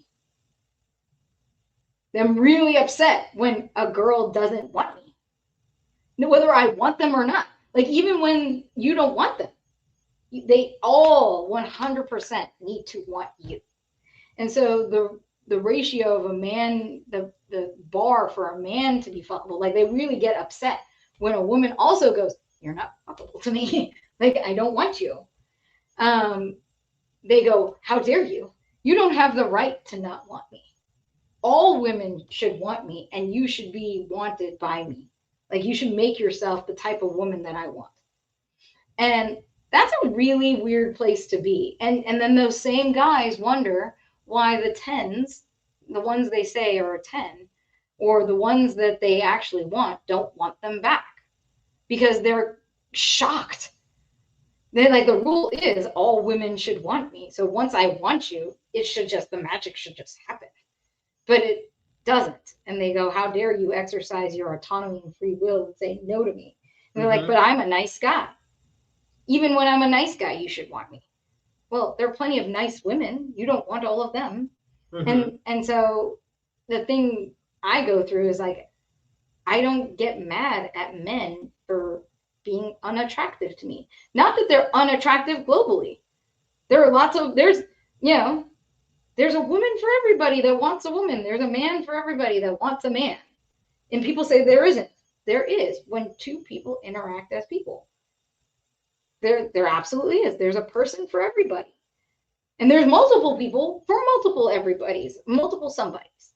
And I think when you get hung up on, like, it has to be her, or it has to be this group of girls, or only this group of girls I'm attracted to, it's because you've made a checklist on paper and you're not actually viewing them as people. As soon as you say, I'm only attracted to this type of woman, you're not actually attracted to a person. You're attracted to an avatar. You're attracted to a resume, but you're not attracted to a person. And if you open up, if you're a man that's struggling with finding dates and stuff, and you open up and try to just know people and take the female, male, woman, man label off of it, you don't have to be any type of man. She doesn't have to be any type of woman. And you just try to vibe and find out who your person is. Then you find your people. You're opening up. Like, those men are very closed. That energy is very closed. So you're also not open to someone being kind to you, because you go, not fuckable. I don't want kindness from you. Mm-hmm. But what if I'm your person? What if we like the same things? What if we like the same music? What if we, work in the same industry? What if we have the same worldview of how to raise children? Like, what if all of those things, and then you start realizing, I love being in this person's presence, and then all of a sudden now they're attractive to me. Like, it doesn't, those blinders, those single focus things, I think is really detrimental to those men that don't view women as people first. And, well, I like that you mentioned that, because I do see out there that when you start making checklists, when you start putting all of these parameters that somebody has to meet, and you put on these blinders that, okay, if they're not at least an 8 or whatever type stuff, you can miss your person, right? You can actually not catch the vibes. You can say, oh, well, yeah, I'm vibing real hard, but you didn't meet my resume, and so I just can't have you. That's not great, right? Like, don't miss your person because you have weird checklists. Girls have them too. I'm not saying that they don't, and that, like, we have them. Girls have them too. We, like, 6'5", blue eyes, trust fund, finance. Yeah, exactly. All 2 of you hit up your girl. we are looking for you. Exactly.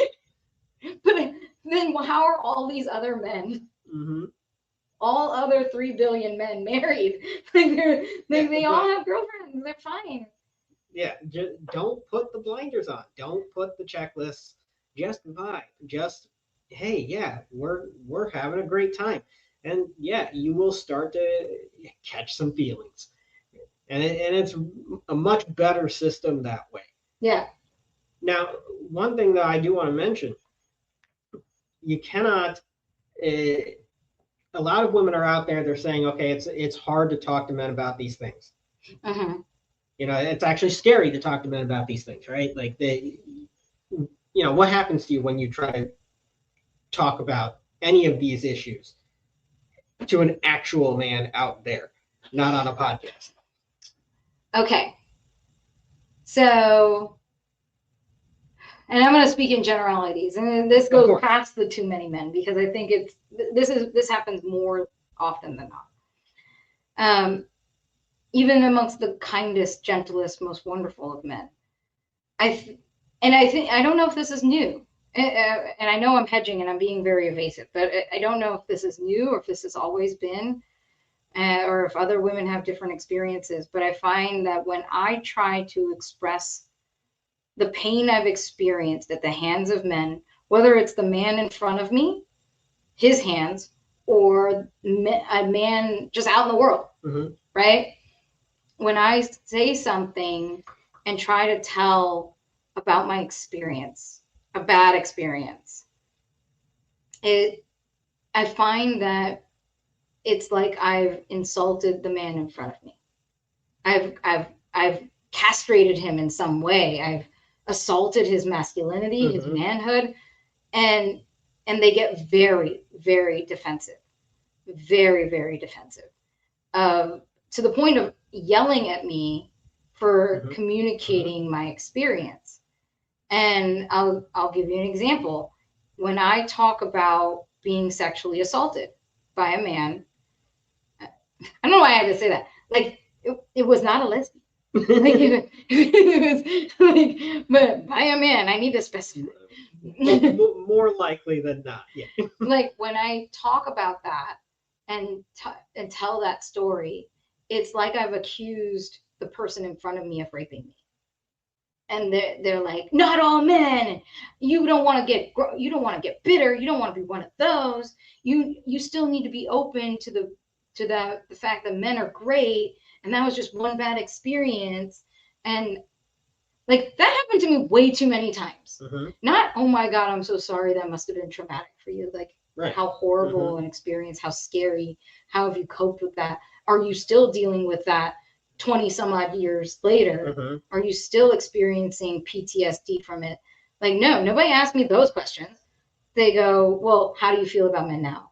Like, you're okay with men now, right? Like, you like men now. I'm like, I didn't stop liking men then. I was still straight. I still wanted a boyfriend.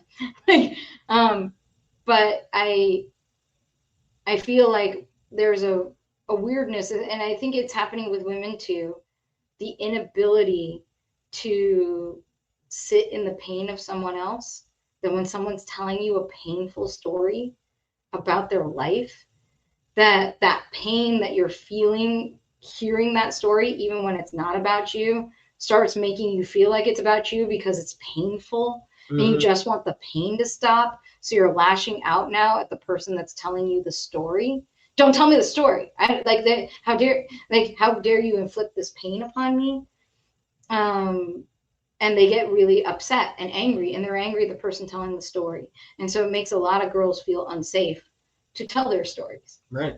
Because that's what you're going to get. You're going to get people being angry at you for simply telling the story. Because now I feel things.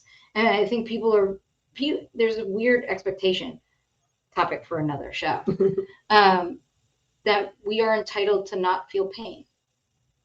I'm seeing that more and more, that the stories, our history, our culture, the topics of genocide, topics of apartheid, topics of oppression and misogyny and discrimination and just horrific stories of violence in life, and men to men, like just stories that are hard stories, difficult stories that make you cry and feel things, that we're actively avoiding these stories. Right.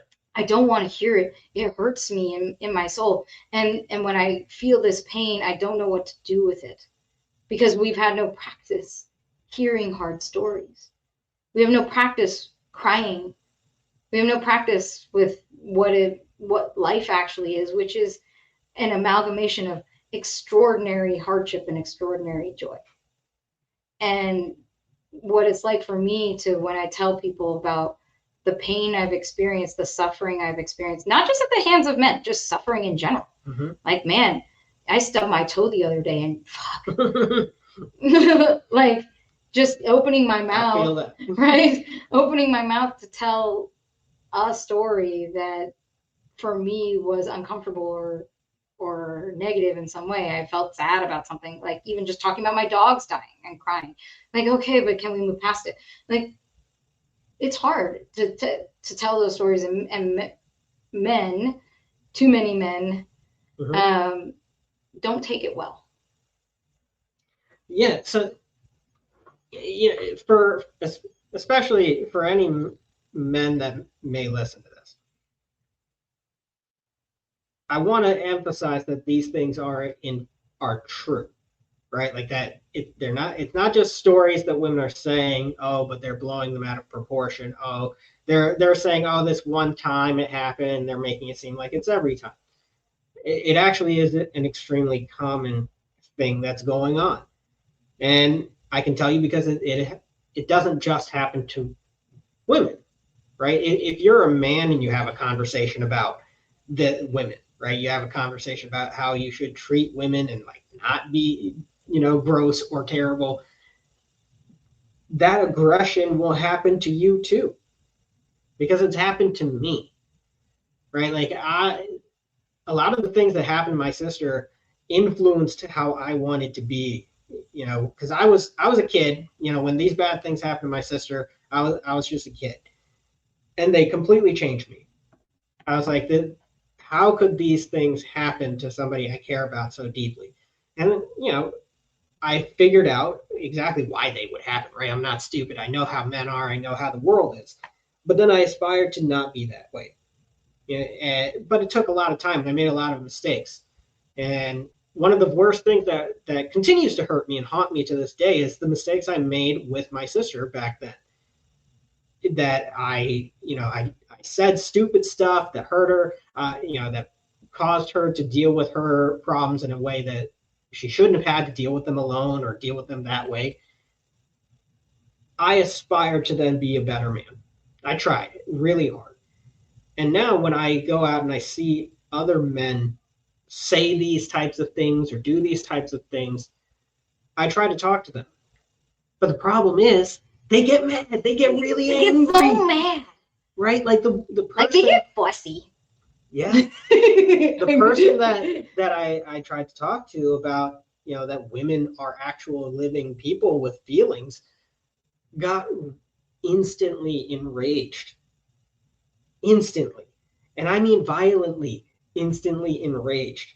Another guy I tried to talk to about how, maybe it's not so great to cheat on, your significant other. It's a little bit less all right. Rage, instant rage, right? And for that one, it wasn't, I wasn't in the same room. So instead of having the ability to resort to violence, he took that pent up anger and decided, you know what, I'm going to destroy your reputation. I'm going to go around and just lie about you and just completely wreck you. Like, okay, this is going to be so bad because this is a show about women and how great women are. I'm like, he was such a bitch about it. Mm-hmm. God damn it. Like, yeah, but come on. Just chill out. Yes, we all have made mistakes. Yes, we continue to make mistakes. Let's talk about it and be all right with talking about it and figure out how we can improve, right? Yeah. We don't need to be so weird and enraged and do we actually want to be better? Do we want to create a world where the younger generation of women don't know what it is we're talking about? Yeah. I would hope that they wouldn't know what we're talking about because it doesn't happen to them. They shouldn't have to be afraid. Well, you know what's interesting, and I'll tell us a story. My son, he's getting older, and he's an old man in that body. He talks like a 30-year-old man. And he's playing with his friends, and obviously his friends are in age ranging from 6 years younger than him. Like, he loves spending time with young kids and playing, and to 6 years older than him. And he, that's a very big range developmentally. But especially as the older kids come through and then the puberty starts happening, and I hate girls, and I hate Taylor Swift, and I hate this, and how these girls are just ruining everything. And that boy versus girl mentality starts showing up. That prepubescent boy versus girl mentality starts showing up. And so he started parroting some of that in my house. And I actually pulled Ryan aside because I wanted to have a conversation with him going, I need to understand why you're saying that. Well, wouldn't it be horrible if all the Swifties got together and all we could listen to was Taylor Swift songs? Wouldn't that just be horrible? And I said, yes, because variety is the spice of life. I like variety in music. And I go, Ryan, do you believe this is happening? Because he started saying, I hate Swifties, right? I said, do you believe this is happening? Like, in your school, are they playing Taylor Swift songs all day? Like, is it stressing you out? Do I need to go talk to the principal? And he goes, no, it's not. I'm like, out in the world, real life, not in your videos, not from your friend. You open your eyes and you look around you and you look at the girls that you know, and a lot of them love Taylor Swift. Are they forcing you to listen to Taylor Swift? Are they shoving headphones on your head and going, listen to it? Is that what's happening to you? Because you're right, that would be wrong. I don't condone that type of behavior, and you're right to say no. And he goes, no, that's not happening. But that they're all about that. And I'm like, here's what I'm going to tell you. if you have not experienced this in real life, or you don't know it and you don't see it with your own eyes, and you don't have reason to believe from reputable reporting, like that such a thing exists, we don't hold hate in our heart for people we don't know, whose experience we can't empathize with. We do not say the word hate about a nebulous group of people. We don't. We just don't say it. And not even just don't say it, but don't feel it. If you're occupying brain space to hold hate in your heart and in your mind for a group of people, that is a waste of cognitive faculties. And we don't do that in this house. I don't have room for hating random people that I don't know. There are lots of people you do know who can be hateful. Like, go hate those people that hurt you and are harmful to you. When someone is like that, okay, that actually does you harm and does you wrong, I don't even hate those people, but you can choose not to like them and be upset and aggravated by it. That's fine. You can feel your feelings. But we don't go and generalize, and we don't go and say I hate. And he understood me. I'm like, because that can be a very slippery slope. What if, what that happens, what that leads to is a group of boys picking on a girl. A group of boys attacking her. You like Taylor Swift and you don't get to play football now because you don't. And you've seen it. Like that's schoolyard bullying. And, Ryan, I want you to be a person where girls can feel safe around you, that you would protect them, that they're welcome in your circle, whether they like Taylor Swift or not. Now, again, if they're forcing those headphones on you, like, you will listen to it, or we're not friends, then okay, then that's not your friend. Like, we're not friends. But other than that, if they're just a person who likes Taylor Swift, let them like Taylor Swift. There's nothing wrong with that. I cannot, like, so many people hate this woman. Right. And they hate Beyonce. Like, the amount of times I've heard people say, I hate Taylor Swift, I hate Beyonce, I hate Oprah. Like, that's a lot of hate for somebody you ain't ever met. Like, that you don't know and that you won't ever know. And what did they do to you? Yeah. They didn't do nothing to you. Let them do whatever. Do I listen to Taylor Swift on repeat, or Beyonce, or do I listen to Oprah on repeat? No. But I don't hate them. Right. I don't need to hate them. It's just, there's no room. There's a lot of things. Like, I'm busy. I'm busy. I don't need to occupy my time and my energy with it. Like, I just don't. For one person or a group of people, I just don't.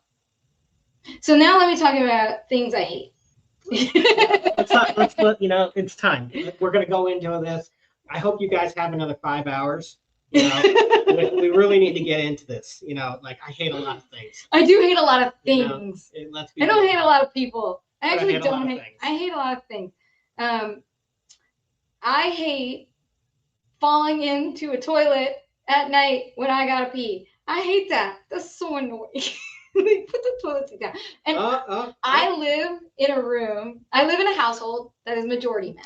And so the rule is, it should be convenient for the majority. You know what? Right? I have a question then. Uh-huh. This leads back, because 47 minutes ago you asked if I had any questions. Okay, let's do the myth busting. I've got some questions, and you just brought up one of them. I want to ask you, why do women hate it when we leave the toilet seat up? Okay, here's what happens. So what had happened was, to me what's going on here. So what had happened was, okay, men, and I can say men, it's not too many men. Sure, I can say men. Men have a phallus, and they can stand in front of a toilet. Yes. They are not in danger of toilet water on the butt cheeks when they're peeing. Sure. So they go and they pee. They lift the toilet seat up, which, by the way, I believe is a courtesy to women, so they don't pee on the toilet. Correct. Now, I will tell you, the accuracy still leaves much to be desired. Always. There's still a lot of pee on ceilings, on tubs, on the bowl around, on the toilets around. It is less great. Like, and my son came back the other day. He peed and he goes, that was an uncontrollable sprayer this time. Like, it just, when it came out, like, the force of it, he couldn't corral it. Oh no! Into the toilet. Like, it went places. And all men have had the uncontrollable sprayer. It happens. That's why men's rooms are disgusting. disgusting. Oh, So yeah, I me too. believe I believe the toilet seat pulling up is a courtesy It is. for the women in your life. Yeah. So you don't pee on the toilet seat. Sure.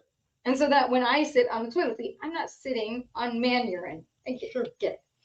So I like, but then you don't put it back down. So what happens? Women, especially, and you know your sister, I abhor using the restroom. I abhor going to the bathroom. I do way too much dancing for a 40-year-old woman. Oh, yeah, I've seen that. I've seen that. She has talked to me about a serious topic while dancing for 2 hours.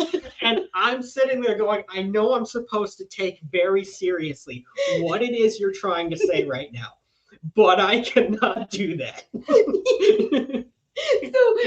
So I'm doing my dancing. And I've waited until now my fingers hurt. The pee has made it into my fingertips. And so I have waited, and it's now emergencies. Emergencies. Mm-hmm. Now, again, men can unzip and whip out. Mm-hmm. Theirs is a process of 3 seconds. Sure. Mine, okay, skirt, easy. Pants, no, I kind of dropped trowel. Like Yeah. Okay. And there's a belt, there's a button, there's a hook, there's a zipper, and then there's underpants. Like there's a lot to remove. Sure. I have to expose my butt cheeks to the world to relieve myself. So there's that. Now imagine you're a woman, and only the girls can relate. It's not just underpants, it's Spanx. And it's not just Spanx, it's a bodysuit. It's a full, full body, contraption. It's like like it covers you from head to toe. And or I'm wearing a jumpsuit. Jumpsuits should be illegal. There should be a mid zip in a jumpsuit, so I can just go like that, and nobody can see me. I'm making a hand gesture. Sure. Girls know what I'm talking about. You heard the noise. I hope you understand the noise.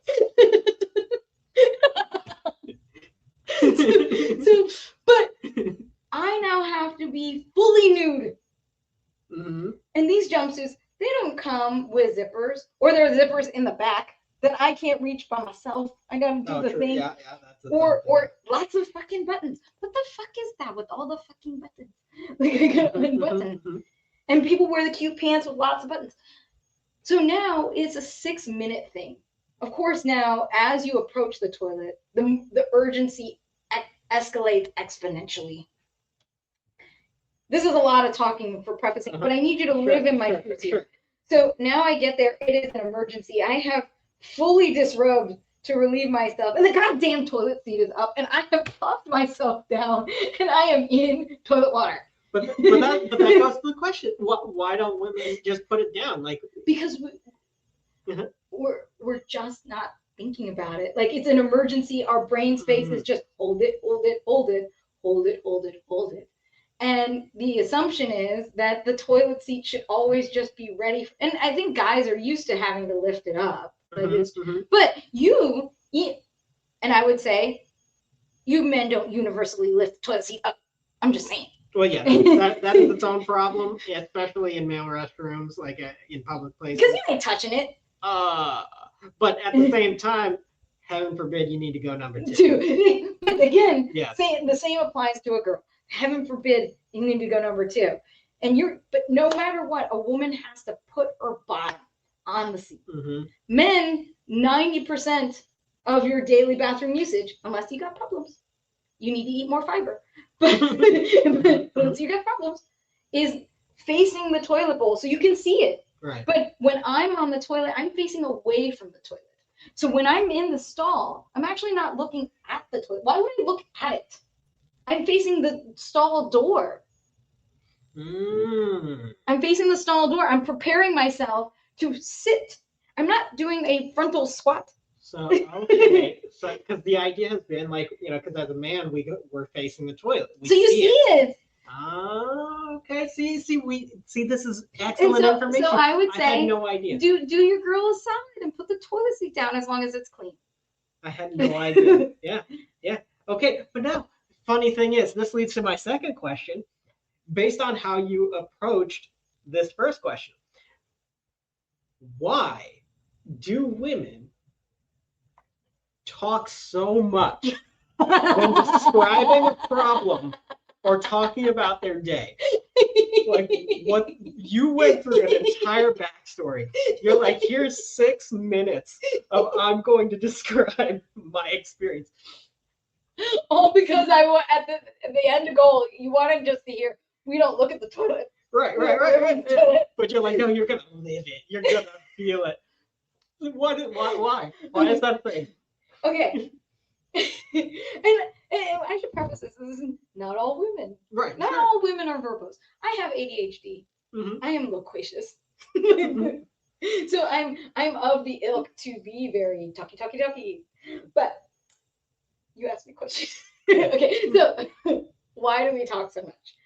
I think, and I'll say go into so much detail. I'll say it from my perspective of why I do it. And I would imagine, because girls don't talk about this amongst each other, but I would imagine this is why we do it.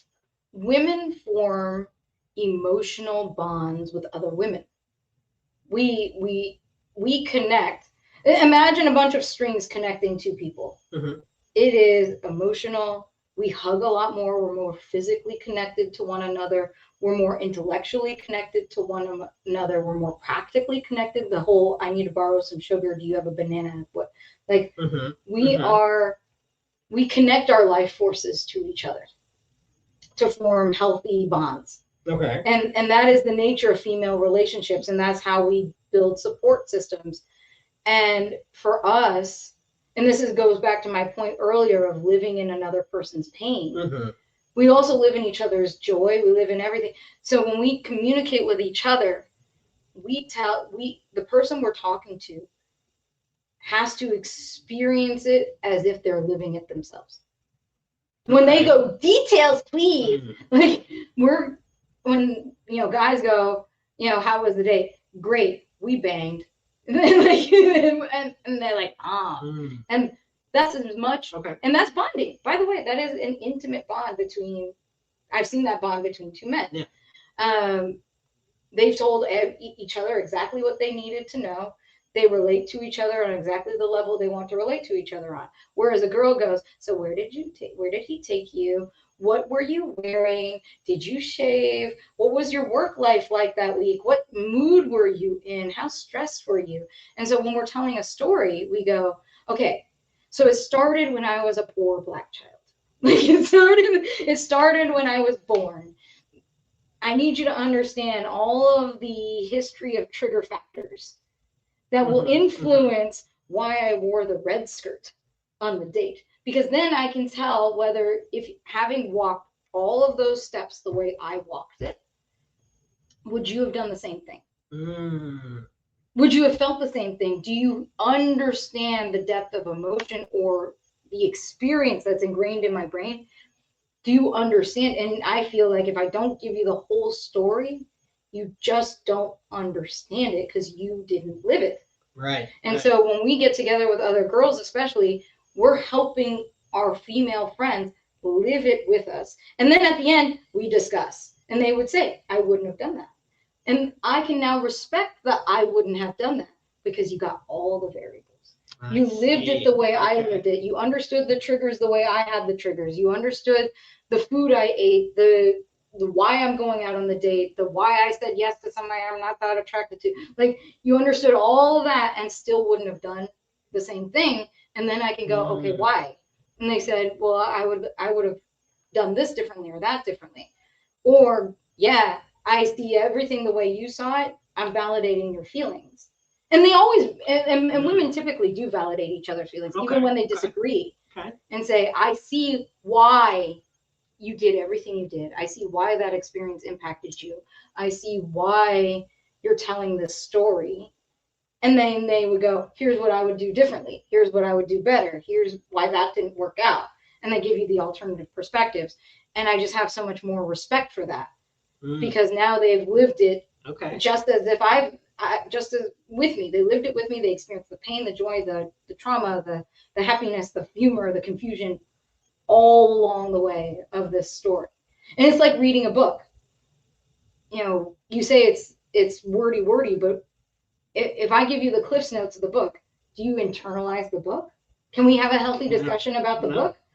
And so men like to have the Cliff's Notes, the high notes, the bullet points. Yeah. Why do you need me to know this? And because they're thinking about it factually as if they're going to store it in the archive, like file this away as a story. But they're not emotionally impacted with it. Right. And we now don't have a shared experience. But where women, even when it's just my experience, because I've told the story this way, it's now a shared experience.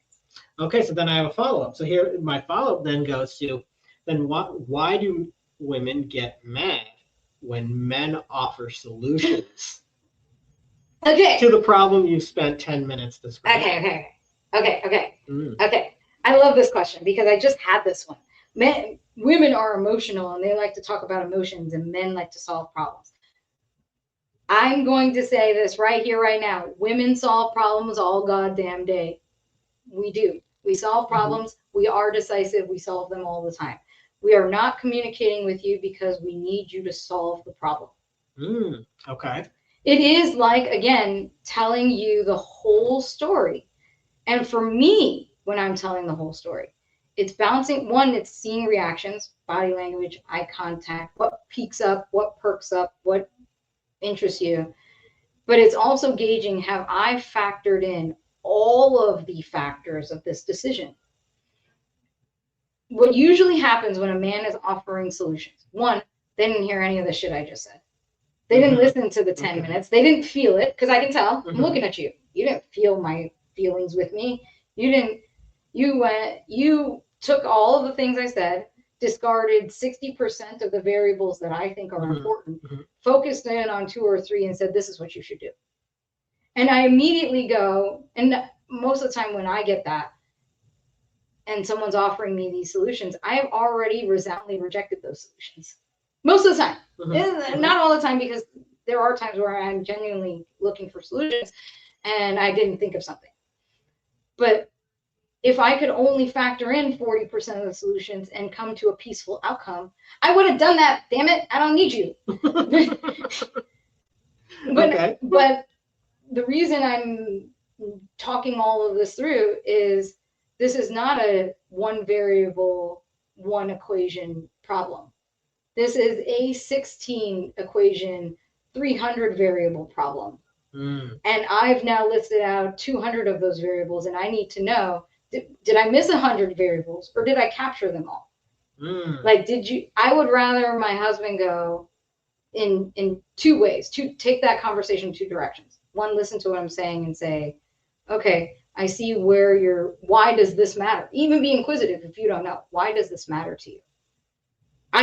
This wouldn't matter to me, so I would ignore that. Why does it matter to you that so-and-so had a bad day 8 months ago and now you need to fire them? Like, why does this matter to you? It wouldn't matter to me. And I say, well, because the consequences for you ignoring that variable don't impact you. The consequences for ignoring that variable definitely impact me. Interesting. Okay. And so I have to think about that. I have to think about all of these different things, and I need to know that I've gotten that. And also ask, are you looking for answers? Or are you looking for support? As in, I see that that's a hard problem to solve. Let's see, is there anything you're forgetting? Is there anything that you think is more complicated? Am I correct in assuming that this would be the outcome or this one would be the outcome? Like, because sometimes that can be true. And I do appreciate some of the time when I talk to a man and they say, the chance of that being, because, I can have anxiety and think the worst case outcome would have happened from this action. And they go, the chance of that happening to you is this much. I see where you could think that that's going to happen to you, or that could be the outcome. But I would argue that 70% of the time, or what's more likely to happen, is this. So it's basically helping me recalibrate the equations in my head to come to the solution. And then I can go and solve the problem myself. I don't want the solution from you. I want the rapport I get from laying out all the puzzle pieces on the table and go, okay, bouncing, you're now a conduit for me processing all the relative pieces and facts and cards that I need to think about. And then through talking, I go, okay, now that I've processed all this and I've given you my verbal diarrhea, I actually don't need these variables and I do need these ones. And tomorrow I come to this conclusion and I do what I need to do. Okay. That's what's happening there. But see. I would add one more thing. When a lot of times when girls are spending time with boys and boys are trying to show interest in girls, they let us tell you all those stories. They get into it. They get that tub of ice cream out just like anybody else, and they listen to you talk for 3 hours. Mm-hmm. And we're falling in love, and we're like, oh, this is great. And so then later, as the relationship grows and the time allocation diminishes, we still talk to you like we did when we were first dating. I'm gonna tell you the whole story, and we're now shocked why there aren't tacos and ice cream and margaritas. Because the last time I remember when that's what we used to do when I wanted to bitch about my day and talk about my problems. You were all for it then, but now you're not for it, and it's confusing. I see. Okay. So I'm holding men to a standard that they themselves set when they were being nice. Mm. And then I didn't realize it was nails on a chalkboard to them. That makes sense. Okay.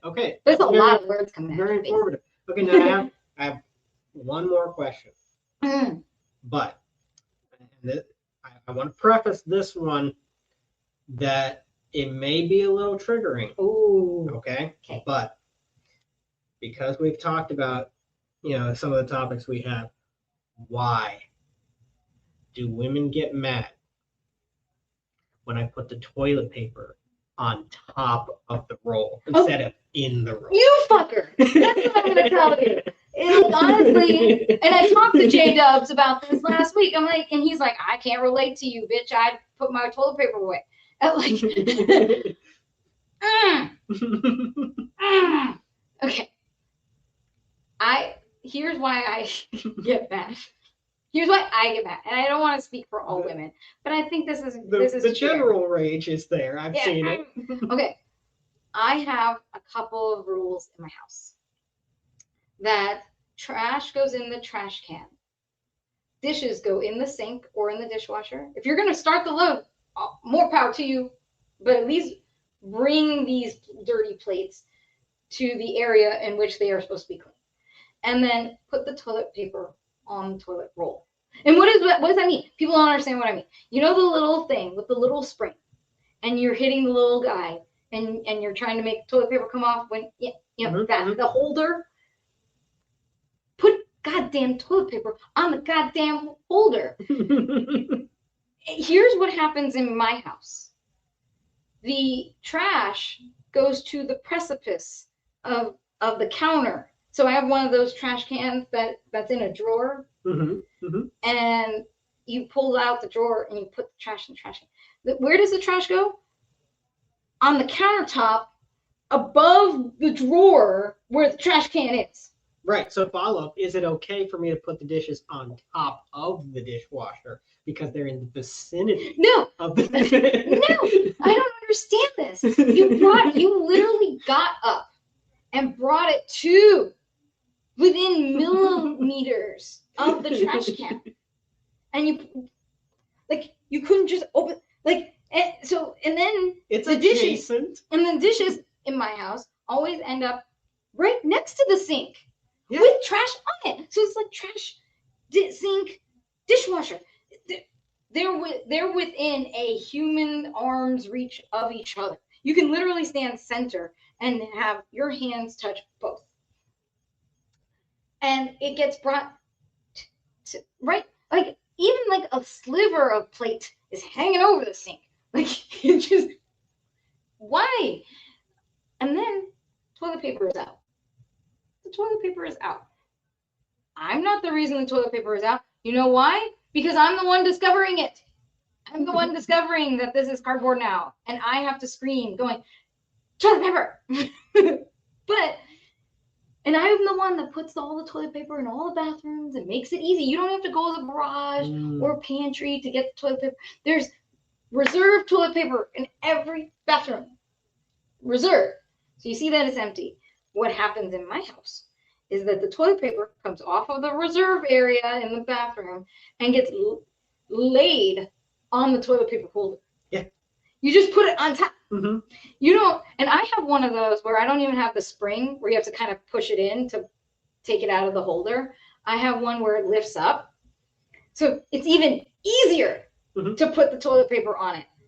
And I see, and the toilet paper got used and has been used for days like this. You like, and you put it on the, I don't know what it is, but it is the idea of you took it 99.9% of the way there and went, yes, mission accomplished. Well, I can tell you from personal experience, it is a bridge too far. You. But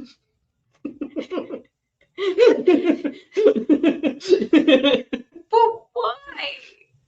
Why, man? Why, men? Is it a bridge too far?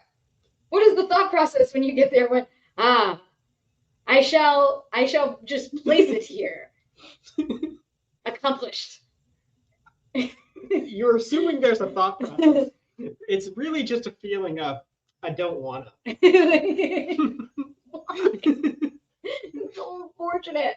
And you know what I hate, especially because you know I live with the men and they leave the toilet seat up and they take the reserved toilet paper and they don't put it on the holder, but they put it on like the tank behind the toilet seat. And so now I am already pissed off that I had to pee. It's already been an emergency. Now I'm in here. I look at the toilet paper holder. There's no toilet paper on it. And now I have to do the twisty motion because there's the toilet paper behind me. Which now, because of your story about your experience going to the bathroom and how it works for women, I actually can now understand why that one would be especially bad, because you're not looking at it. You don't see it. You don't necessarily know it's there because you're not looking at it. Where I would be looking at the toilet, so I'm like, toilet paper is right there. But that's not the case for you. No. Interesting. No. Asshole is what I say. These are interesting.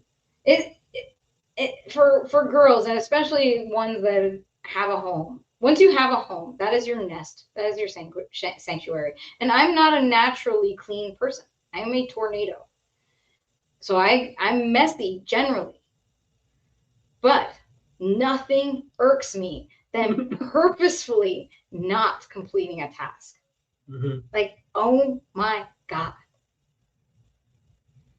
He's shaking it. You guys can't see this. He is shaking his head in all of his smug glory. Like, I feel like a man now. The 99% is real. The trash is trash can adjacent. There's just bathroom etiquette. Let me put, this is not a man-woman thing. This is a me thing. Bathroom etiquette. Here are the rules. Toothpaste is squeezed from the goddamn bottom. Like, I don't understand what you people are doing, you heathens, with this middle squeeze. You know how much product you are wasting? No. Squeeze from the bottom. Number 2, soap does not go in the trash. If you use bar soap, you make the hybrid, Frankenstein's monster of bar soap. What you do? Let me educate. Let me educate our listeners here. Soap does not need to go to the trash when it's too small. You just simply adhere it to the new bar. Literally, when it's wet, just press them together. And you can continue with now a bigger bar to use all the soap. Use it all. You don't need to give Johnson & Johnson more money.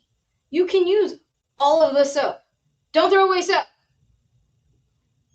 Number 3, and this is poverty mentality. I understand the levels of psychosis that are happening here. I hear it. Number 3, when you have one of those tubes that you squeeze, like you have product in there, like it's face wash or it's one of those, like conditioner or whatever, and it's a tube, and you have to squeeze it out. It's not like a bottle where you can open it. So I'm already embarrassed because I know this is poverty mentality. I go and I cut it, and there's like 3 weeks more product in there. I go scooping it out with my hands because I'm not going to waste any bit of that. Because you know what happens? You squeeze, even when you squeeze from the bottom, there's a bunch of product sitting on that rim before there's the opening that it squeezes through. Because when you're squeezing down, you're squeezing straight down. It doesn't all funnel in. Yep. And then you could do the push it through thing, the push through method. I try that. Yeah, it's hard. And then that hurts your fingers, especially if you got nails. Like it's not fun to do the push. So I would cut it, and then I would scoop out the remainder of that product. And that's psychotic. And I get it. I hear it. I'm aware. You did mention the bottles that you can open. You put water in it. You put water in there. There is like another week's worth of product at least. You shake it up. Exactly. or you, if you're gonna put the water in, do a little bit of rinsey. You buy a new product and you pour it in the new bottle. Interesting. Okay. The new bottle. Okay. And that's how you get more. This has gone off the rails. This has nothing to do with girls. This has everything to do with your sister, who is a deranged Oompa Loompa adjacent creature. Yes. This is a new species. This is a breed. This is not. I appreciate that. This is not helping you with women. And I actually think most women would look at you and say, if you mandate this, you an asshole. But I'm just trying to tell you that you don't throw away stuff. And with the toilet paper, there is a rule. I'm gonna test you because we are brother and sister, and you better goddamn know this. Bangs or mullet? Bangs. Bangs. And if you don't know what that means, you're the problem. You're not the solution. You're the problem. Let me explain. Toilet paper has a roll. It can roll away from you, meaning the toilet paper is touching the wall or sliding down the wall end. That's the mullet. Or it can roll towards you. And it can flow in front of you so you can tear it off. The roll rolls towards you. So when you find the opening should be facing towards you so you can pull down. If you're one of those dicks that likes to put toilet paper willy-nilly to the point where I have to do the slide back and forth to figure out which way this thing is rolling, you're the problem. That's unacceptable behavior. Check which way it rolls and allow it to roll towards you. And that way, when you're sitting there, you can just slide down, and there it goes, and that cascade. It's very satisfying. Right, it's rolling towards the mullet way. You have to keep pushing it. Yes. Yeah. It's harder. Why are you making life harder? Life is already hard. I understand, and that's why I put it on top of the.